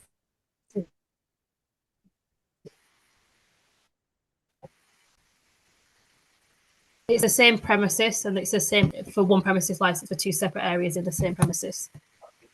Okay, thank you. Sorry, Lorna, could you clarify for me? Have they got separate street entrances, or are they connected within? Karen, are you able to assist? Yes, so they do. So for the restaurant, there is a separate entrance to the food store. I think with what Lorna was saying further to that is that they could have applied for two different applications, but they chose to apply for one. Yeah, sorry. Is it possible to go from one premises to the other premises, from one location to another location without leaving the premises? From looking at the plans, I don't believe so, because they have two separate entrances. Thank you, Chair. Can I just ask? Yes, please carry on. Yeah, thank you, Chair. I think you asked a very pertinent question, but I just wanted to know. I mean, I could add a different entrance and different. What I'm trying to understand this is that they had the choice to apply for two different licenses, but they didn't choose to do that. Is that okay to do this, or? There is nothing in the Act to say that they can't, that they had to do two separate applications. So they can still do the one application for the two different sort of venues under one. Correct.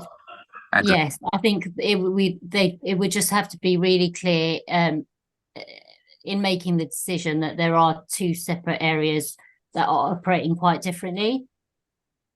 Yeah, I just want to clarify because I think on the ground floor is the grocery store and everything, and there's a restaurant basement. These are two different kind of products that they'll be doing and all of that. So I'm just trying to understand that the two different types of businesses.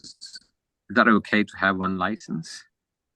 It is. I think they just need to be really clear about how they're going to operate each area. There is nothing that has that stops them from making that application, so we can, reject the application on the basis that there are two separate areas. Okay, thank you.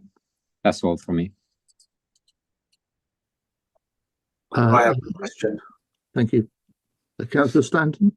Thank you, Chair. A question to the applicant. I'm just looking at the plans, specifically for the grocer's shop or the grocery store on the ground floor. Currently, I understand it is a scooter or bike shop. So presumably it's going to have an extensive refit from the current layout. The plans that we've been provided with don't actually show any of the detail of what will be in the grocery store area in terms of layout, what sort of content there will be, what type of products you're intending to be selling. So I was just wondering if you could expand on that and enlighten us as to what the layout will be, the type of products that you'll be providing.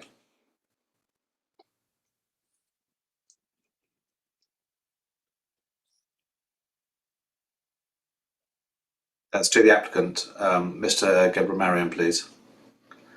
Thank you. Hello, yeah. Thank you. At the moment, we made it a scooter shop because, as you know, the rent is very expensive, and that's why I done it for temporarily. But once when I get my license for the off license, of course, I'm gonna operate it same as like store, food store, and alcohol. But already I spoke with the police commissioner. He explained to me what kind of product I'm going to sell, and I did explain to him what kind of product I'm going to do there. Well, perhaps you could explain to me what you explained to him. Yeah, for example, there is I'm not going to sell from 5.5 above voltage, like for the drink.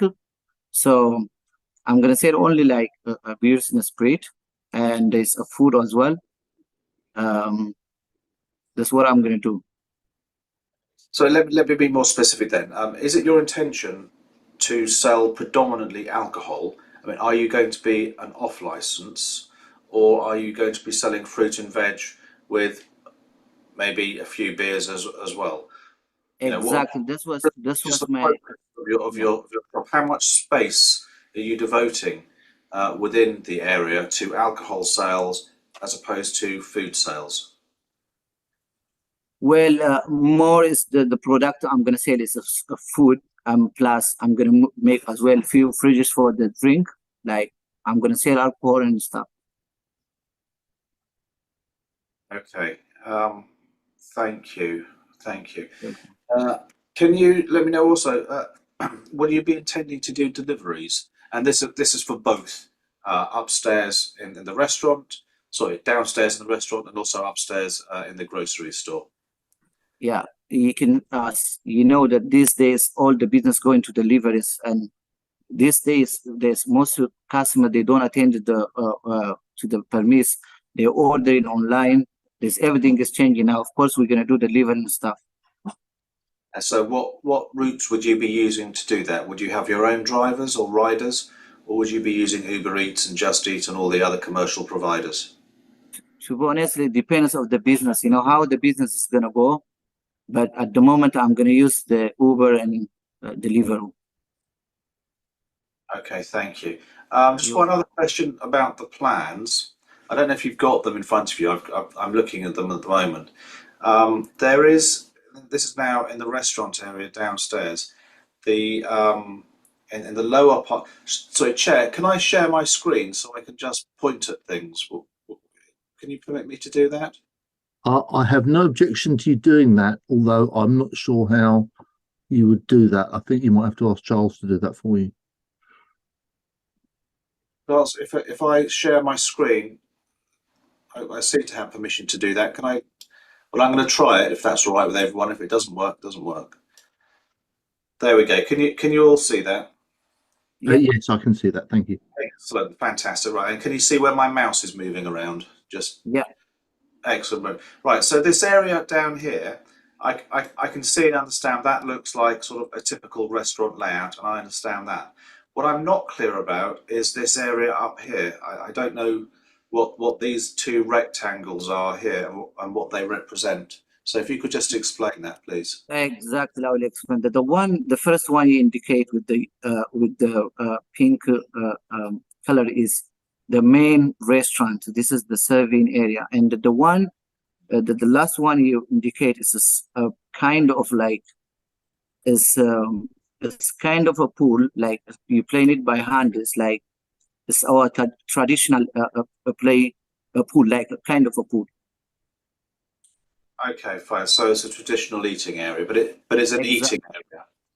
Yes. Okay, fine. That really was what I was trying to establish, because to me they look like table tennis tables, which I was slightly confused by. It's a kind of a pool, you know, pool like you playing it. Normally people playing this stick, but we have our own from my country. We do it by hand, so we playing it like this. So it's a kind of a pool, yeah. Right. So, like, kind of a snooker, yeah, kind of a snooker. Fine, brilliant. Oh, that's fantastic. That actually makes even more sense then. Thank you. I think to be honest, Chair, that is it for me for now. Although, as ever, I may have some questions later. Thank you. Thank you. Thank you. Emmanuel, can you help? And it's to help me as well as the residents, so that we have an understanding of what are the things that the committee and this hearing can take into account of with reference to the Licensing Act and an application, because they've told us so many things, and I suspect some of them might be outside of our power to do anything. Yes, Chair. So the purpose of the meeting today is for the committee to make a decision taking into consideration the licensing objectives. So relating to crime and disorder, public safety, public nuisance, and public safety, prevention of harm of children. So when making a decision, we have these are the things that the committee will be taking into consideration to ensure that these objectives are met. Some of the examples that have been given, such as fire safety and antisocial behavior, would come under public nuisance or public safety or prevention of crime and disorder. And so the committee will have to review what has been said, any concerns, and see if they match the licensing objectives, and then make a decision based on that. If there's any other information that the committee deems necessary or deems relevant, then that can be taken into consideration, as long as it promotes the licensing objectives under the license. Any other No, that's great for now.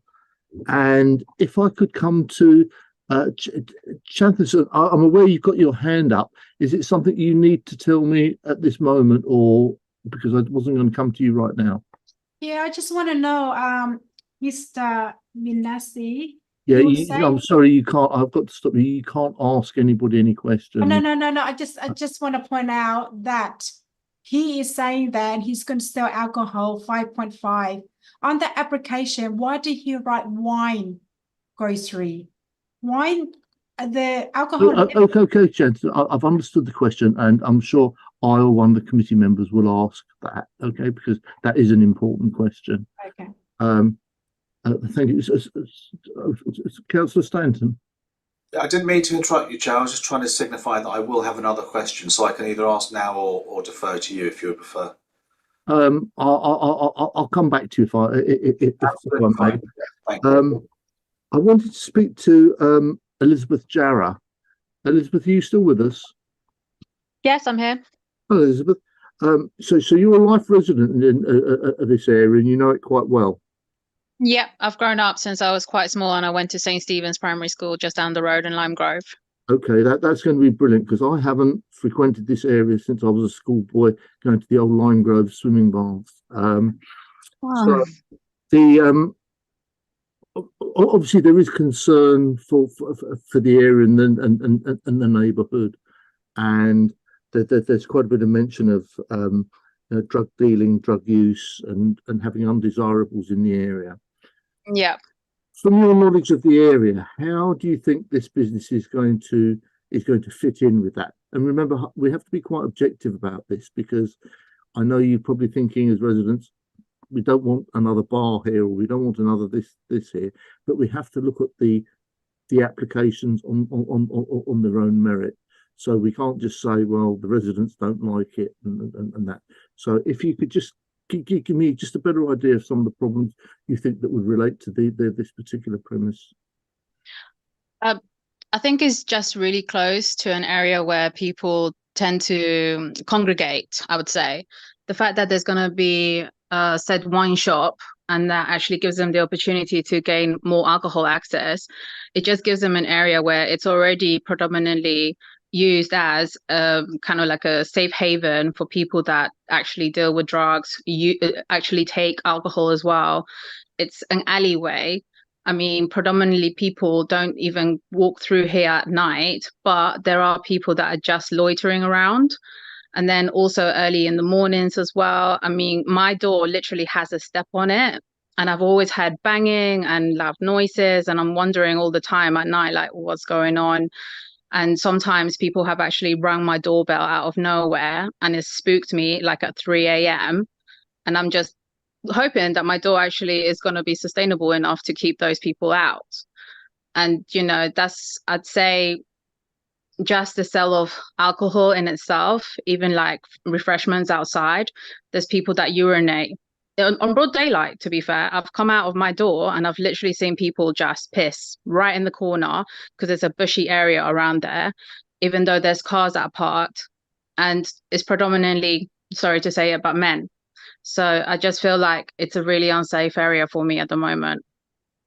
Yeah, so if I could just explore a bit of that with you. So I kind of know that alley, but it's very, very, it's so long since I've been in that area. So your front door actually is on that alleyway.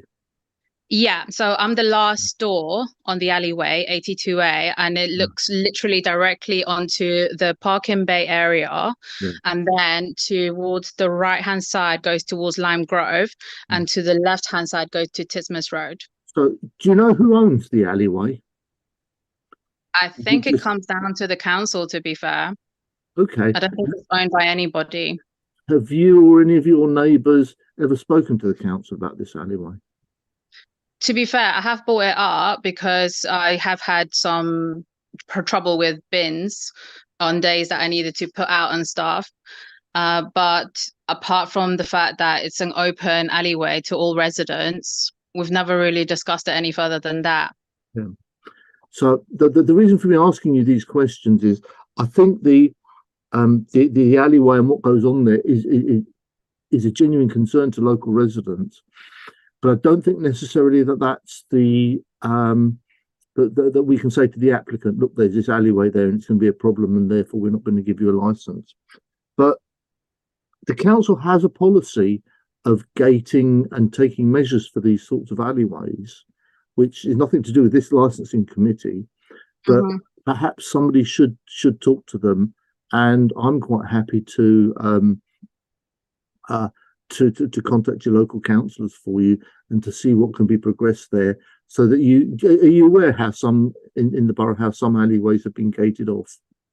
Yeah, but I think predominantly because of this area and how many actual residents there are behind this alleyway, I don't think we can have it gated. In case of an evacuation, if we were to have it gated and then someone did not have access to that gate, it would mean that we're technically stuck like chickens. So that's why I don't think it would be an idea that the council will look into. That's just me assuming, to be fair. But so when we I'm hoping you're going to say you've looked at these plans that we just saw Councillor Stanton put up on the screen. So the back door of these premises is going to is actually going to go on. Their emergency exits and that are going to go onto the alleyway. Yeah. Yeah. And is that what happens at the moment in the existing design of the premises? it looks like if they was to have their emergency exit at the back of it, it would literally come onto the alleyway where all the residents technically have their entrances to their flats above the shops. Yeah, so you have, so there isn't an emergency door there at the moment. Well, there's a shoddy door there at the moment, if that's the So emergency one. there is, so there wouldn't be. Well, it doesn't really matter whether it's shoddy or not, but there is an existing door there. Yeah. Yeah. Okay. And the premises are going to. So, are you able to tell me anything more about the area and how this business specifically would affect local residents? Well, the applicant did mention that's like there is a Nissan 24-hour shop, which unfortunately, due to the area, is quite close. It's in Axbridge, and it has predominantly brought a lot of antisocial behavior towards this area because it tends to be less crowded, let's say, because Axbridge tends to be more crowded. And so people from over there have actually loitered and come to this side. Come the summer, there's loads of people around this area because we also have an estate that's just at the back, and there's a garden area there as well that people tend to congregate. And to be fair, like even in the alleyway, there are lampposts, but there's specifically one lamppost either in the middle or right at the beginning of the alleyway that doesn't always work. So it's always turned off. Right. So you've got a problem of as well as a normal clutch of undesirables. You're getting them coming from other areas, probably because the police are chasing them up in other areas, so they're coming to your your part of town. Yeah, okay. I would say so, definitely. All right. Okay. So I'm going to come now to Louise Osborne. Now, Louise, can you hear me? Yes. Hi, Louise.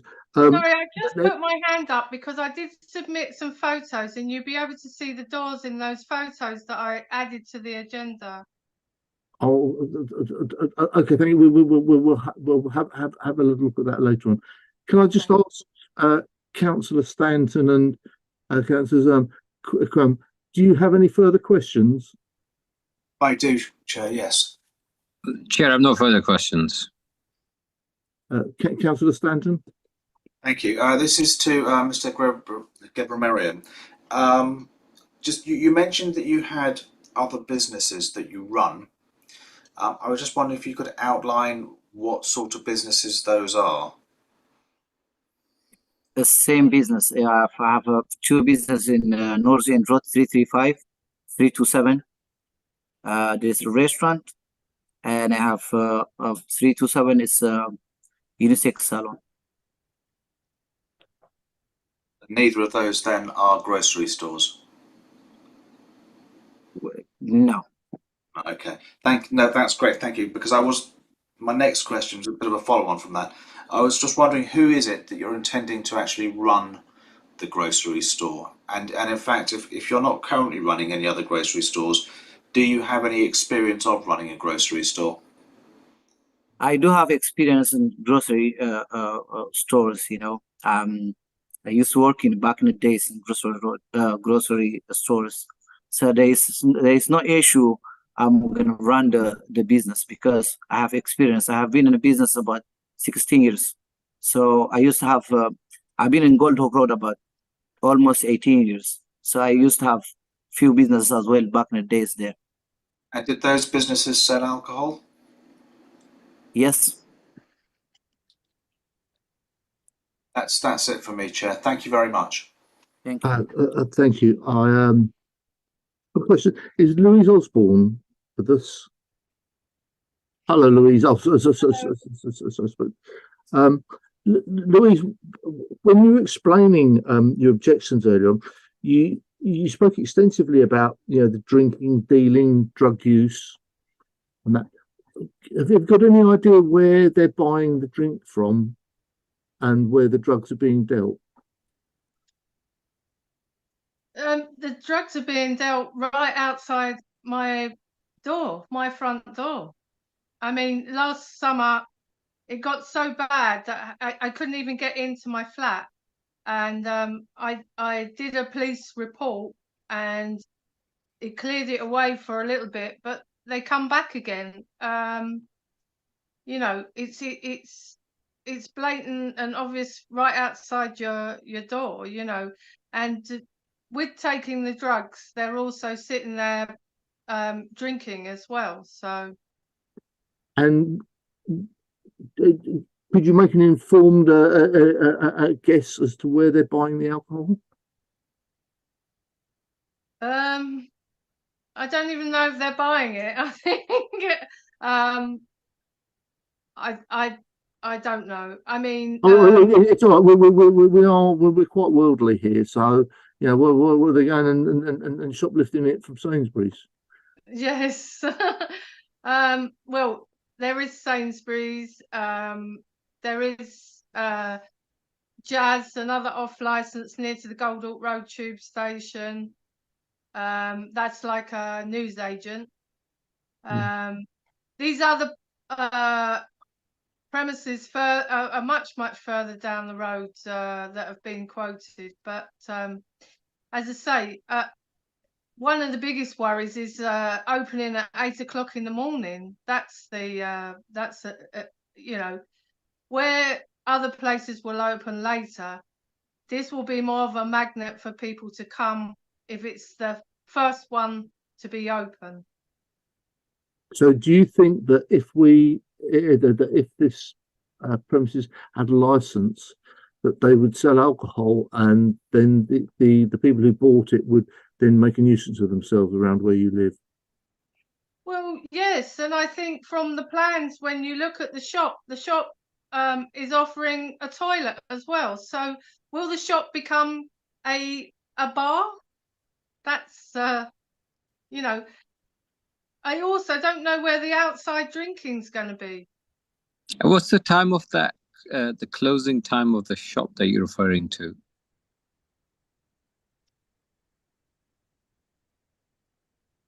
The shop, the application shop. The shop that. All the other off licenses shut at 11 o'clock. Sainsbury's, a couple of other smaller independent off licenses, they shut at 11 o'clock.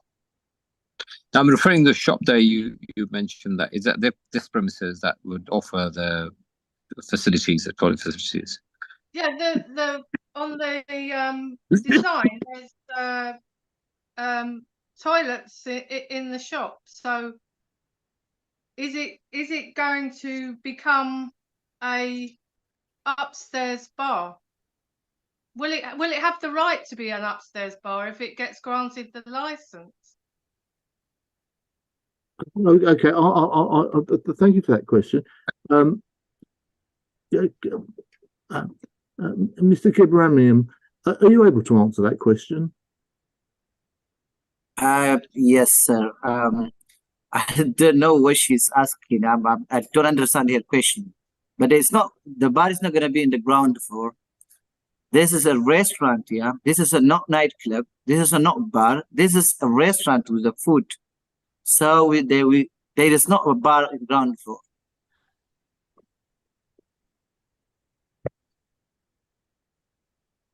Okay, thank you. And finally, I'll come to is it Louisa Kemp?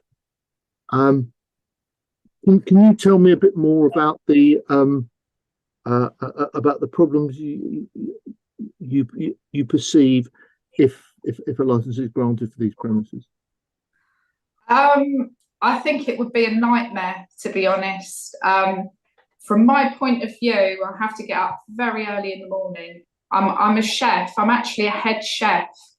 So I'm up at 5 in the morning. So my references regarding the basement restaurant, I think it's so irresponsible to have a restaurant in a basement. I have never heard anything so irresponsible. The same goes for selling alcohol at 8 o'clock in the morning. I mean, you're just going to have antisocial people queuing up, alcoholics, trying to get a quick drink.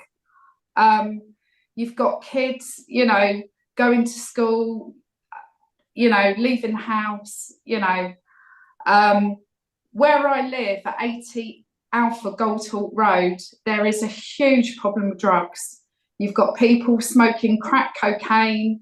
There's dump rubbish, so people dump mattresses down the alleyway, and there's quite often a homeless person that sleeps on a mattress that's quite often intoxicated.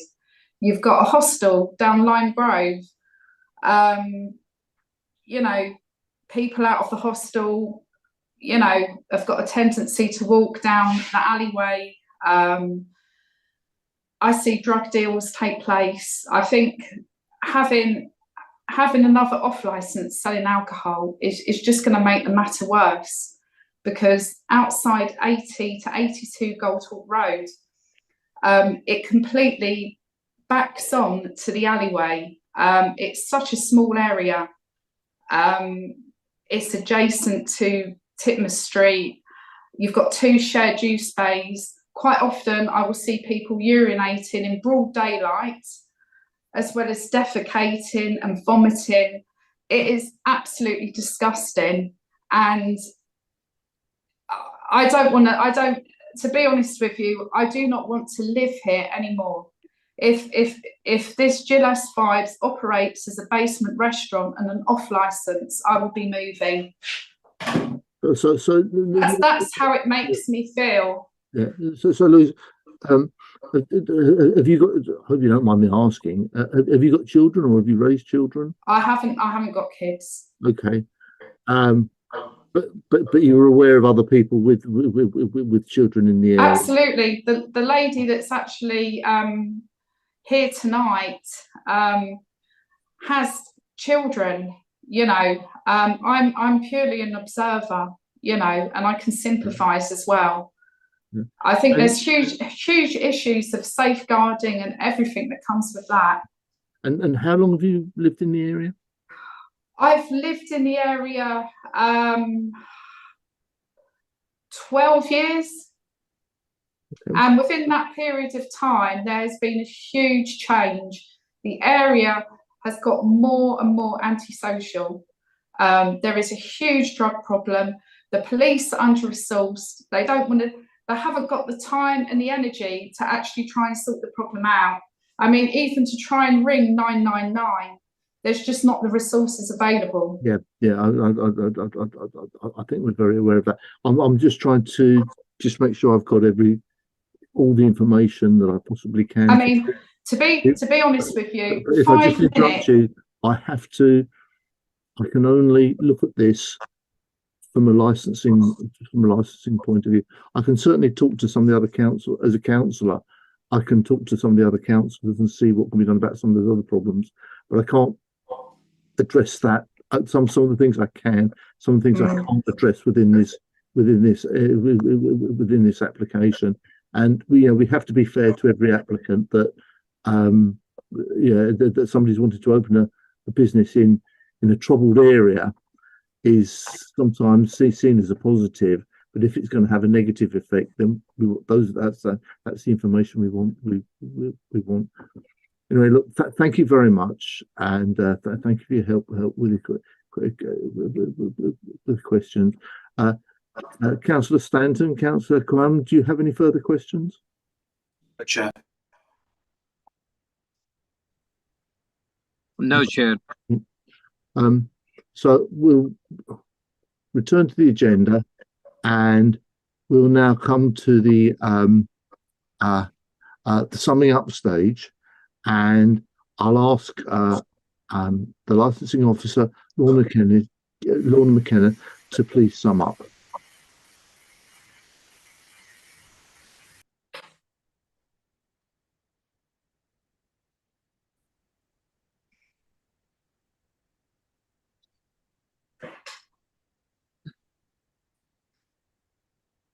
Lorna, you're muted at the moment. I said nothing further to add. I think it froze. Thanks, Chair. Okay, so I'll now come to the objectors, and you each have 3 minutes to sum up and to tell the committee what you want you want the committee to bear in mind. So I'll start with Louisa Kemp. You have 3 minutes, Louisa.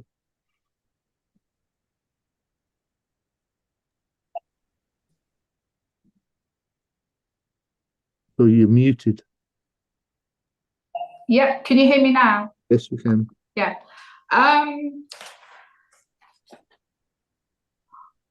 I would appeal to the committee to reject this application on the grounds of not meeting any of the 4 licensing objectives as per 42 of the agenda. And that is public nuisance, general crime and disorder, a threat to public safety and harm to children. And I think each of us has all demonstrated various examples of GLS 5s possibly not being, able to meet these objectives. I think there is more negatives than positives regarding this potential business. And from my own point of view, I am extremely worried about the fire issues. I don't feel that the businesses would logically be able to operationally go ahead, because they would have to operate at the back of the public alleyway, and there is already a huge amount of congestion regarding people and parking, etc. And I'm quite happy with the barber shop, but I'm not happy about the basement restaurant or the selling of alcohol. And I also think the issue with the scooters in the shop is highly irresponsible, because again, that's another fire issue. Scooters are very combustible. They're not actually allowed on the tubes because of the fire risk. So that's it really. That's all I've got to say on the matter. Okay, thank you for being so succinct. And I'll now move to Elizabeth Jarrah. Elizabeth, you have 3 minutes to sum up. Yeah, thank you. So I think my sum up is that currently around the neighborhood, we don't really feel safe in general, especially during winter hours. And then come the summer, there's more loitering and nuisance from people that just tend to have alcohol on tap, really. In that sense, the operational hours of the premises is not going to really be beneficial to the community, especially with the sale of alcohol in general. I would say that safeguarding is predominantly not the best at the moment in the area, and this can actually affect a lot of people, as well as the children that do use the alleyway as well as an accessible point. And for everybody, especially me as a young woman, I would be feeling more vulnerable if there were a lot of men loitering around. I mean, I do in general anyways, when you can see them right in front of my door just pissing in the area, which is not the greatest. That's all I've got to say in the matter. Thank you. Okay, thank you. And again, thank you for being so succinct.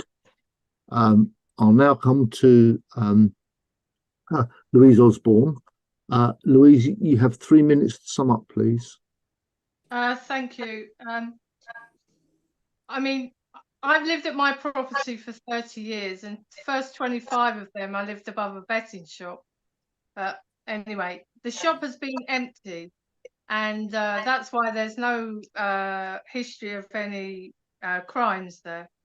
But now that we hear that there's going to be a game of pool of assault downstairs as well, the soundproofing is not very good between us and the lower grounds.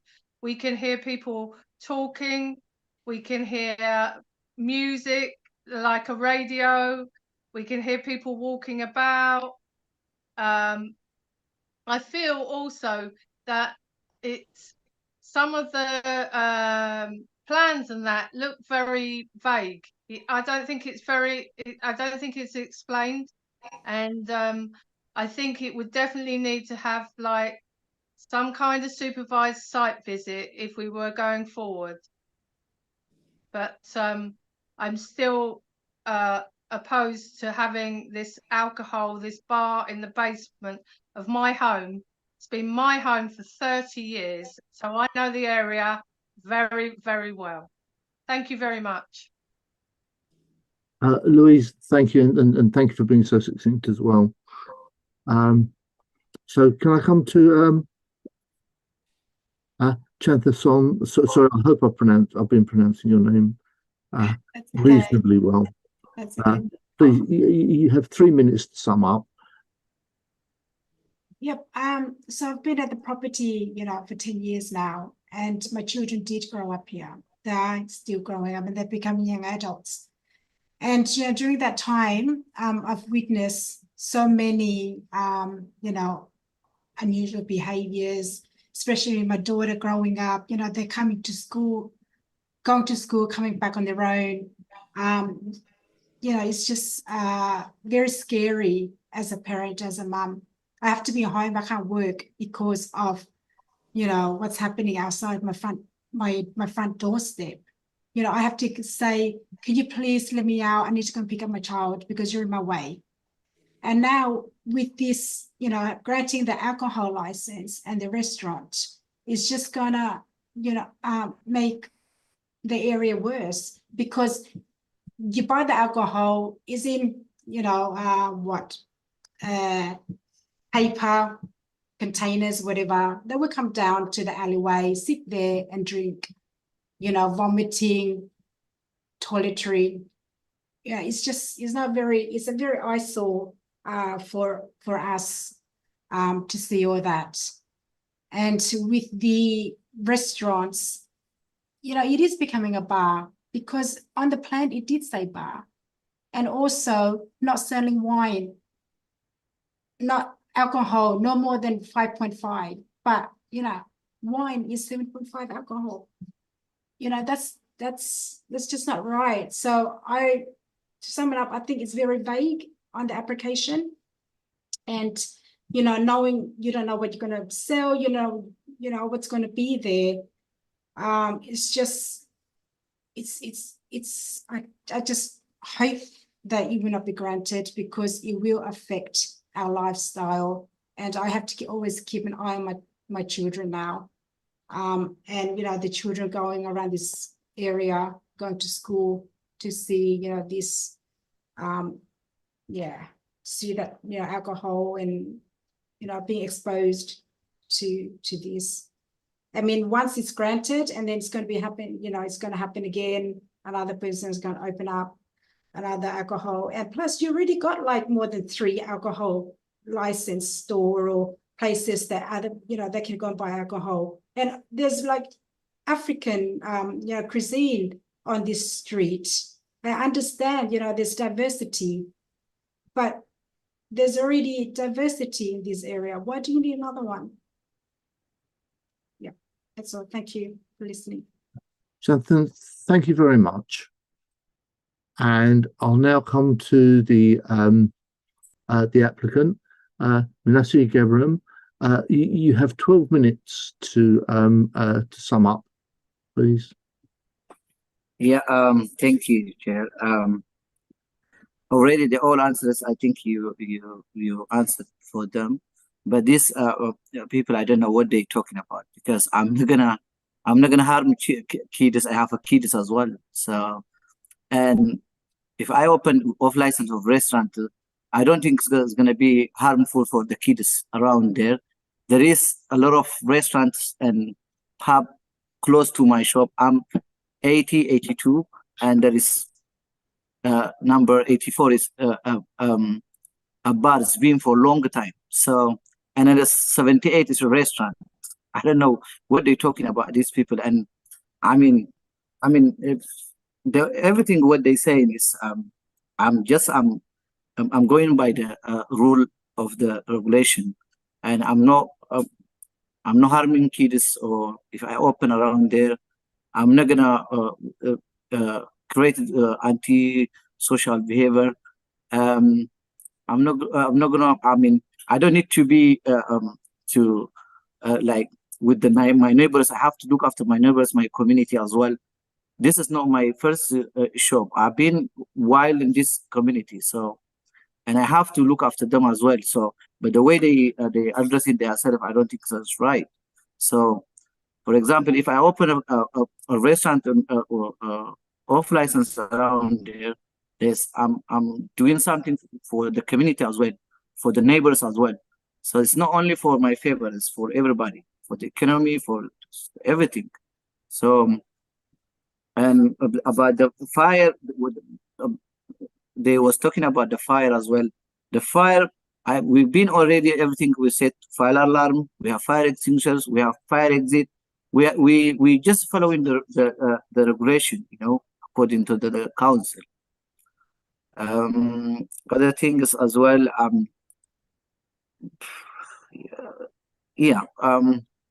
About she was talking about the what do you call about drugs and the backyard, you know, for the hallway. There is nothing to do with me. This is with the council. The council, they do something with it. Yeah. And I tended to take a measure to such as employing the staff at the weekend as well. So I don't think I will harm to the kids and stuff. So this is my main issue is I have to be look after the neighbors and stuff. Thank you very much. I really appreciate you. Thank you. You're welcome, sir. So we've now come to the end of this part, and we now come to the committee's deliberations. So the committee will now retire to take its decision in a separate meeting room. You're welcome to remain in the meeting to hear the committee's decision. However, this may take some time. If you don't want to wait, a summary decision will be published on the council's website tomorrow morning. Can I ask members to turn off their videos and mute their microphones and join the private Teams meeting for deliberations? Before I go, if I can just ask the residents to put down their concerns about the neighbourhood into a letter, and if you send it to me, I will make sure that goes to the right council departments and to your local councillors. Now you can either do that letter together, or you can send me 4 separate letters. You can find my email address on the council's website, or you could ask Karen Legg or Lorna McKenna to forward it on to me, and I look forward to receiving your letter, because there are some issues that I know the committee can't deal with, but the council could deal with them, and I'll be happy to take those forward for you. Thank you.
Charles, Councillor Quirham, his leg has been so bad he's not able to join us, so we will be proceeding without him when you're ready. Emmanuel's not here either at the moment. It'd probably be good for him to be present when you read it out. Yeah.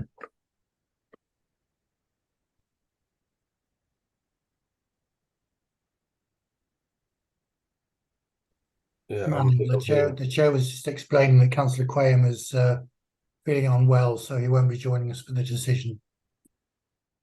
yes, yeah, I understand. We have quorum, so we can proceed. Are you ready, Charles? Chair, it live streams from 6:30 onwards, so it's continuous. Okay. So thank you all for waiting. Summary decision of the Licensing Committee, 29th of January 2024. Gillis Vibes, 80 to 82 Goldhawk Road, London. The committee has considered an application for a new premises licence for the sale of alcohol off the premises for the ground floor food and wine store, sale of alcohol on and off the premises, and the provision of late night refreshment for the basement floor restaurant under the Licensing Act 2003. In summary, the committee has decided, after taking into account all of the individual circumstances of this case and the promotion of the 4 licensing objectives, to grant the application in part as follows. Ground floor food and wine store, the sale of alcohol off the premises only, Sundays to Thursdays between 10 and 11:30. Fridays and Saturdays between the hours of 10 and 00:30, that's midnight. Basement floor restaurant, the sale of alcohol both on and off the premises, Sunday to Thursday between the hours of 2 to 11:30. Fridays and Saturdays between the hours of 2 and 00:30, that's midnight. The provision of late night refreshment both indoors and outdoors, Sundays to Thursdays between the hours of 11 to 11:30, Fridays and Saturdays between the hours of 11 and 00:30, that's midnight. The opening hours of the premises, both floors, are Sundays to Thursdays between the hours of 8 and midnight, Fridays and Saturdays between the hours of 8 and 1 a.m. The license is subject to mandatory conditions. The license is subject to the conditions volunteered by the applicant in the operating schedule as amended by the committee. 5. The license is subject to the conditions proposed by the police and agreed by the applicant as amended by the committee. 6. The license is also subject to conditions imposed by the committee. 6.1.